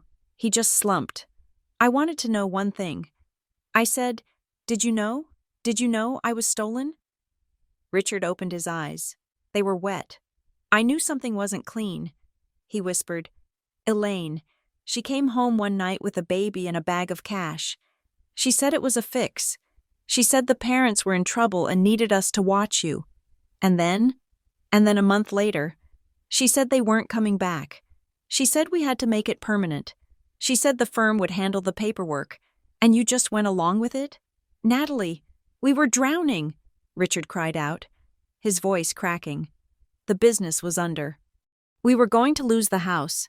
Elaine said the money in the bag would save us. She said if we kept you, the firm would keep sending checks. So you sold your integrity for a mortgage payment. I did it for you, Richard insisted, leaning forward. You were a baby. You needed a home. Elaine said your father was a criminal. She said you were better off with us. She lied. I said, and you knew she was lying. You knew because you signed the papers that changed my name. Richard put his head in his hands. Elaine told me that if I didn't sign, she would leave me. She said she would take the money, take the baby, and leave me with nothing but the debt. I was weak. Natalie. I chose peace. I chose to believe the lie because the truth was too hard to live with. You chose peace for yourself, I said, standing up. You let me live a lie for 33 years because you were afraid of your wife. I am sorry. He wept. I am so sorry. I looked at him. I felt a profound sense of pity. He wasn't a monster like Elaine. He was just collateral damage, a man who had been hollowed out by a stronger will. I am leaving, Dad. I said, we are going to have a meeting, a formal meeting. I expect you to be there. And for once in your life, I expect you to tell the truth. I walked out, leaving him weeping in the den, the sound of the golf announcer whispering in the background. I got home to find Mark pacing the living room. He looked furious. What happened? I asked, dropping my keys. Your mother called me. Mark said, she didn't just call. She came to my office. To your office? I felt the blood rush to my face. She went to your work? She showed up in the lobby. Mark said, she pulled me aside. She was crying. She told me that you were in danger. She said that your real father is a violent criminal who has brainwashed you. She is unbelievable. I breathed. She told me that for your safety, I should postpone the wedding. Mark continued. She said that if I married you now, I would be dragging myself into a criminal investigation. She said she was trying to protect my career. She is trying to isolate me. I said, she knows I have the truth, so she is trying to cut off my support. Did you believe her? Mark stopped pacing. He looked at me. I told her to get the hell out of my lobby, he said. I exhaled, a long, shuddering breath. Thank you. I told her that I knew everything. Mark said, I told her I knew about the kidnapping. I told her I knew about the trust, and I told her that if she ever came near my workplace again, I would file a restraining order. What did she do? She stopped crying instantly. Mark said, she looked at me like I was a bug she wanted to squash, and then she walked out. But Natalie, she isn't going to stop. She is cornered. I know. I said, that is why we are ending this. Tomorrow. I called Dana. Set it up. I said, the mediation. Invite Elaine and Richard. Tell them if they don't come. I go to the district attorney with the ledger and the letter from Owen. The conference room at Dana's office was sterile and cold. A long mahogany table separated the factions. On one side sat me, Mark, and Dana. On the other side sat Elaine and Richard. Elaine looked impeccable. She wore a navy suit and pearls. Her hair was sprayed into submission. She held herself with the regal indignation of a queen forced to dine with peasants. Richard sat next to her, looking at his hands. Dana started the recording device in the center of the table. This is a mediation regarding the estate and legal status of Natalie Simmons. Dana stated formally. Present are. She listed the names. Let's cut the theatrics. Elaine interrupted. Her voice was sharp. You dragged us here with threats. Say what you have to say so we can go home. We are here to establish the facts, I said. I looked directly at her. The facts are that you are ungrateful. Elaine snapped. We raised you, we loved you, and now you are listening to the lies of a man who abandoned you in a motel room. He didn't abandon me. I said calmly, you stole me. You took a temporary guardianship and turned it into a permanent abduction because you needed the dependent tax credit and the hush money from Breyer and Holt. Elaine laughed. It was a cold, harsh sound. Is that what he told you? That he is a victim? Owen Wexler was a thief. He stole from the firm. We saved you from a life on the run. You filed false documents. Dana interjected, sliding a paper across the table. We have the ledger. Elaine, dependent credit strategy. We have the timeline. You claimed Natalie as a dependent in 1992, but you didn't legally adopt her until 1996. For 4 years, you collected $12,000 a year for a child you didn't legally have custody of. Elaine waved a hand. We were in debt. Richard's business was failing. Yes, we used the credits. Yes, we adjusted the paperwork. We did what we had to do to keep the household afloat. It was survival. Survival? Dana asked. She slid another graph across the table. This is a timeline of your assets. In 1994, while you were supposedly surviving, you bought a vacation home in the Poconos. In 1995, you leased a Mercedes. In 1996, you joined the country club. I watched Elaine's face. A small tick appeared under her left eye. You weren't surviving. Mom, I said, you were climbing. You used the money you got for keeping me to buy your way into society. You built your reputation on the back of a kidnapped child. Elaine slammed her hand on the table. Richard jumped. I gave you everything, Elaine shouted. Her composure cracked, revealing the ugly, desperate rage underneath. I made you who you are. You would have been nothing with Owen, a fugitive's daughter. I gave you ballet lessons. I gave you a townhouse. I gave you a name. You gave me a lie, I said, and you charged me for it. I looked at Richard. Dad? I said, do you have anything to say? Richard looked up. He looked at Elaine, then at me. She did buy the house. Richard whispered, we didn't need the money for food. We needed it for appearances. Richard, Elaine hissed. Shut up. He is telling the truth. I said, finally. I reached into my bag and pulled out the trust documents Greta had given me. Here is the reality. I said, Owen left me money, $200,000. Elaine's eyes narrowed. She leaned forward, suddenly interested. The money was a language she understood. He owes you that, she said, smoothing her skirt. For child support. We should discuss how to allocate that. After all, we paid for your college. It is only fair that the family be reimbursed. I stared at her, even now, trapped in a room with the evidence of her crimes. She was trying to negotiate a cut. She was incapable of seeing me as anything other than a financial instrument. No, I said. Excuse me? Elaine said. I am not taking the money. I said. Dana looked at me, surprised. Natalie? I am not taking it. I repeated. I turned to Dana. I want you to instruct the Harlow Fund to liquidate the trust. I want the entire amount donated to establish a scholarship in Harbor Glen. What kind of scholarship? Dana asked, writing quickly. For adult learners. I said, for women who need to escape financial dependency. Elaine's mouth fell open. You are throwing it away? $200,000? Are you insane? I am not throwing it away. I said, I am cleaning it. That money was born from fear. I won't build my life on it. And I certainly won't let you get a cent of it as reimbursement. I leaned across the table. You can't buy me, Mom. You can't bribe me with a settlement. And you can't guilt me into sharing my inheritance. I am not an asset. I am not a deduction. I am a person. And I am done paying for my own existence. The room went silent. The hum of the air conditioner seemed deafening. Elaine stared at me. For the first time, I saw something flicker in her eyes. It wasn't remorse, it was calculation. She was realizing that her old tools, guilt, money, fear, were broken. She had no leverage left. She stood up, she smoothed her jacket, she picked up her purse. She didn't scream. She didn't cry. She didn't look at Richard. She looked at me with eyes as cold as glass. "You are making a mistake," she said quietly. "You think you have won, but you have just orphaned yourself." I didn't orphan myself. I said, "I just grew up." Elaine turned and walked out of the room. The door clicked shut behind her. Richard sat there for a moment longer. He looked at me, a silent plea for forgiveness in his eyes. "Go," I said.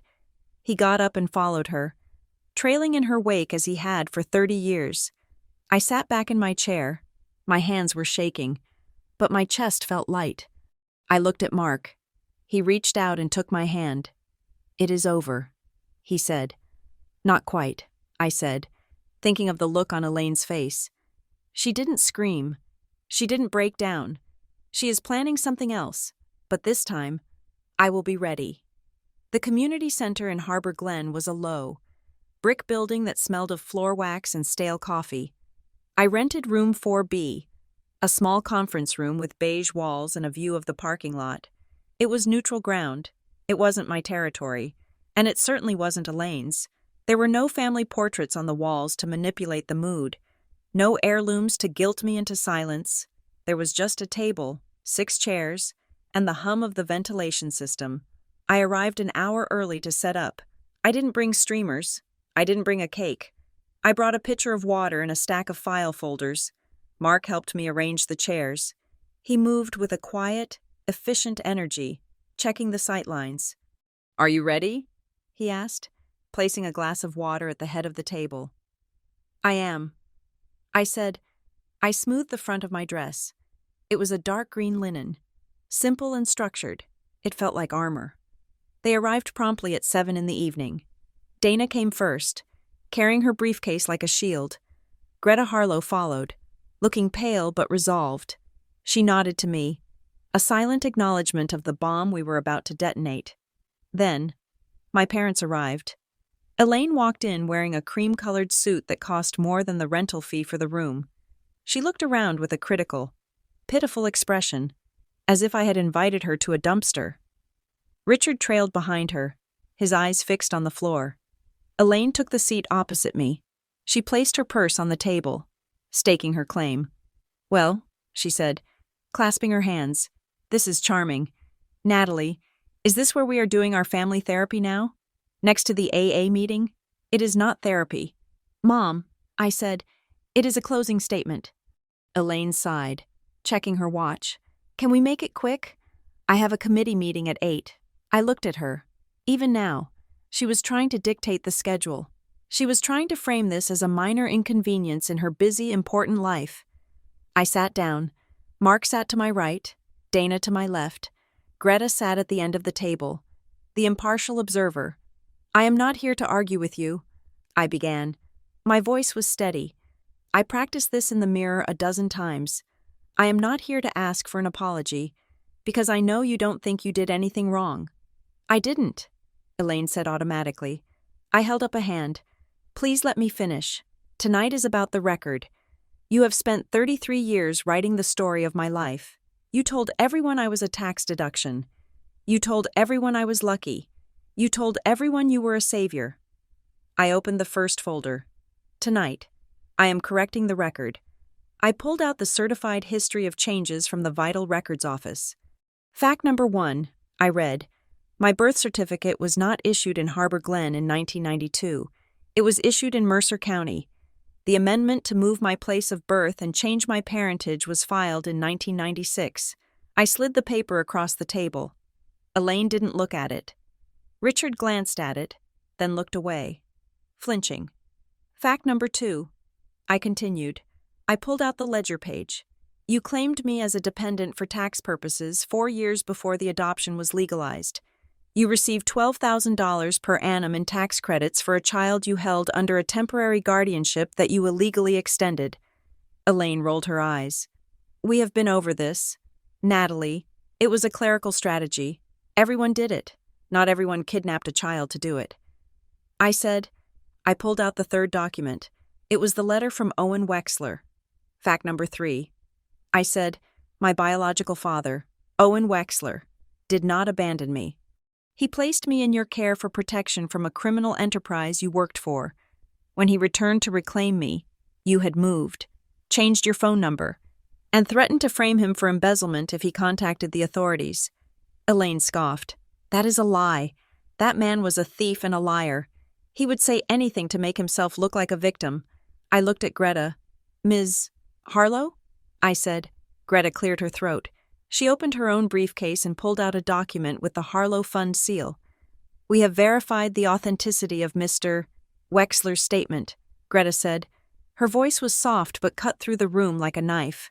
The fund holds the original correspondence from 1993. We also hold the bank records showing the initial cash transfer from Owen Wexler to Elaine Simmons, funds designated for childcare that were subsequently used to purchase a vehicle in Elaine Simmons's name. Elaine stiffened. Her eyes darted from Greta to me. You are digging up ancient history, she hissed. Who cares about a car bought 30 years ago? Look at the life you have. Natalie, look at the education. Look at the clothes on your back. She stood up, leaning over the table, her face flushed pink. You are ungrateful, she shouted. I took a screaming. Sick baby and I turned her into a successful woman. I scrubbed your history clean so you wouldn't have to carry the shame of a fugitive father. I gave you a name that meant something in this town, and this is how you repay me? By dragging me into a basement room and throwing paper at me? I stayed seated. I didn't flinch. I let her words hang in the air, vibrating with their own toxicity. I looked her in the eye. Gratitude doesn't cancel reality.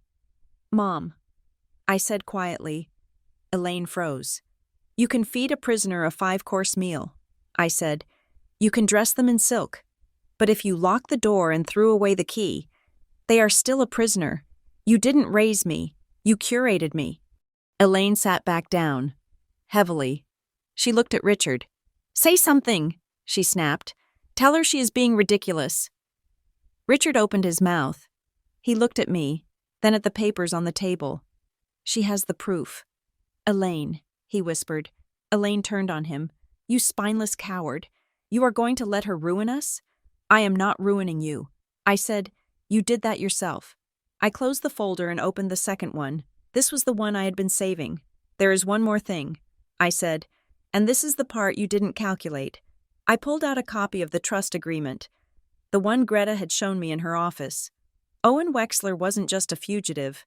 I said, he was a planner. When he realized he couldn't get me back without risking my safety, he set up a trust. He knew that one day, you might try to use me again, or you might try to silence me. I turned the page to the final clause. I had highlighted it in yellow. Clause 17, subsection B. I read, in the event that the beneficiary is subjected to coercion, intimidation, or financial extortion by the custodial guardians to prevent the discovery of her origins, the trust administrator is mandated to trigger an independent compliance review. I looked up at Elaine. Her face went slack. What does that mean? She whispered. It means Owen set a trap. I said, he knew you would bully me. He knew you would threaten me, so he wrote a rule into the money. If you played nice, the secret stayed buried, but if you tried to scare me, the fund has to act. I looked at Dana. Dana sat forward. We have evidence that you hired a private investigator, Vance Keller, to threaten Natalie. Dana said, we have the voicemail. We have the billing records from your shell company, Oak Ridge Consulting. We also have witness testimony from Mark Dalen that you attempted to coerce him into canceling the wedding by fabricating criminal accusations against Natalie's biological father. Elaine's hands started to shake. She gripped the edge of the table. So? She said. I was protecting the family. You were engaging in witness intimidation. Dana said, and under the terms of the Harlow Trust, that behavior triggers an automatic audit. Greta spoke up then. As of this morning, the Harlow Family Giving Fund has forwarded all relevant documentation regarding File NS 1992 to the State Attorney General's Office and the IRS Compliance Division. Elaine gasped. The sound was wet and sharp, like a lung puncturing. You called the IRS? She choked out. I didn't. I said, the trust did. You pulled the trigger. Mom, when you hired that investigator, you activated the clause. You brought this on yourself. Elaine looked around the room, wild-eyed. She looked for an exit, a way to spin this, but there was no spin. The IRS didn't care about her social standing. The Attorney General didn't care about her bridge club. This is a mistake, she stammered. I can fix this. I can make calls. You can't fix this. I said, it is out of your hands. It is in the machinery now. She looked at me, and for the first time in my life, I saw her truly defeated. The mask of the perfect mother dissolved, leaving behind a terrified woman who had run out of road. I stood up. I have one last thing to say. I said, I picked up a legal document from the table. It was fresh, signed only an hour ago. You said you gave me a name. I said, you said Simmons meant something. I held up the paper. I have filed a petition to legally change my name. I said, Elaine stared at it. You are taking his name? You are going to be a Wexler? No. I said, I considered it. Owen offered it. But I realized that taking his name would just be trading one transaction for another. I don't want to be the daughter you stole. And I don't want to be the daughter he lost. Then who are you? She whispered. I am just Natalie. I said, I haven't chosen the last name yet. I am giving myself 6 months to decide. Maybe I will pick a name from a map. Maybe I will pick a name that means freedom. But whatever I pick, it will be mine. You don't own my identity anymore. I put the paper down. The silence in the room was absolute. Elaine looked at the document as if it were a death certificate. In a way, it was the death of her control. Then, a sound broke the silence. A chair scraping. Richard stood up. He looked shaky, his face pale and sweaty. He walked around the table until he was standing in front of me. He didn't look at Elaine. Natalie, he said. His voice was thick. I looked at him. Dad, I am sorry, he said. He started to cry, silent tears tracking through the deep lines of his face. I am so sorry. I knew it was wrong. Every day for 30 years. I knew it was wrong. But I was scared of losing the house. I was scared of her. He gestured vaguely at Elaine. I chose quiet over courage, he said, and I lost you anyway. I looked at him. I wanted to hug him. I wanted to tell him it was okay. But it wasn't okay. He had watched me live a lie for 3 decades. I appreciate the apology. Dad, I said gently, can we fix this? He asked. Can I still be your father? I don't know, I said honestly. Trust is a building. Dad, you let yours burn down to the foundation. We can try to rebuild it, brick by brick. But it is going to take a long time, and I'm not going to live in the ruins while we do it. Richard nodded. He understood. He looked relieved. Just to have a chance, however small. He turned to Elaine. Come on. Elaine, he said. We are leaving. Elaine didn't move. She was staring at the table. Mark stood up then. He walked over to me and put his hand on my shoulder. One more thing, Mark said. He looked at Elaine. Regarding the wedding, he said. Elaine looked up, a flicker of hope in her eyes. You are canceling it? She asked. For her safety? No, Mark said. We are postponing it. Not because you scared us, but because we want to. We are going to wait until the legal dust settles. We are going to wait until Natalie picks her new name, so we can put the right one on the invitation. He smiled at me. We are moving at our own pace, he said. You don't get to set the date anymore. Elaine flinched. It was the final cut. She had lost her daughter. Her reputation was under review, and now she had lost her role as the matriarch of the wedding. She stood up. She gathered her purse. She tried to summon her old dignity, straightening her jacket, but her hands were trembling too much. She walked to the door. Richard opened it for her. Wait, I said. Elaine stopped. She didn't turn around. I walked over to her. I reached into my folder and pulled out a sealed white envelope. I held it out. This is for you, I said. She turned slowly. She looked at the envelope. What is this? Another lawsuit? No, I said. It is a boundary letter. She stared at me. It outlines what our contact looks like going forward. I explained. It explains that you are not allowed to show up at my house unannounced. You are not allowed to call my workplace. You are not allowed to contact my friends. I pressed the envelope into her hand. If you violate these boundaries, I will cut off contact completely. No holidays, no phone calls, no updates. You will be a stranger to me. Elaine looked at the envelope. She looked at me. She searched my face for the scared little girl she had raised, the one who was desperate to please her. She didn't find her. She gripped the envelope. She didn't open it. She knew better than to open it in front of an audience. Goodbye, Mom, I said. Elaine looked at me for one last second. Her eyes were cold, calculating, but also deeply, profoundly empty. She realized, finally, that the transaction was closed. She turned and walked out the door. Richard followed her, giving me one last, sorrowful look before disappearing into the hallway. The door clicked shut. The room exhaled. I sagged against the table. Mark caught me, wrapping his arms around me. You did it, he whispered into my hair.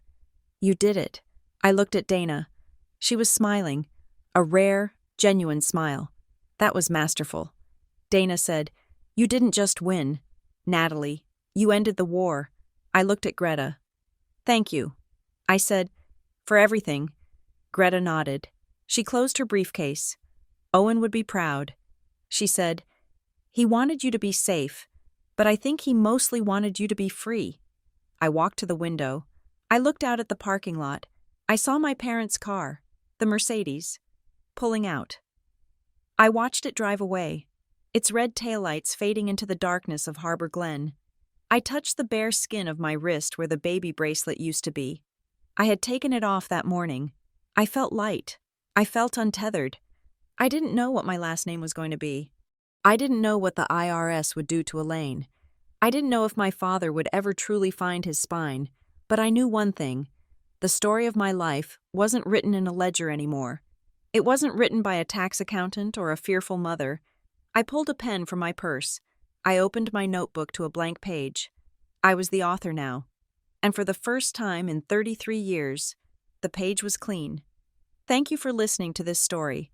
It has been a journey through the dark corners of family secrets, identity, and the price of truth. I hope Natalie's courage to rewrite her own ending resonates with you. I would love to hear your thoughts. Where are you listening from? Have you ever had to draw a hard boundary with family to protect your own peace? Please share your stories and locations in the comments below. If you enjoyed this story, please make sure to subscribe to Revenge Stories. We have many more tales of justice, resilience, and turning the tables coming your way. Don't forget to like and share. It helps us bring more of these emotional dramas to life. Until next time, remember, you are the author of your own life. Don't let anyone else hold the pen.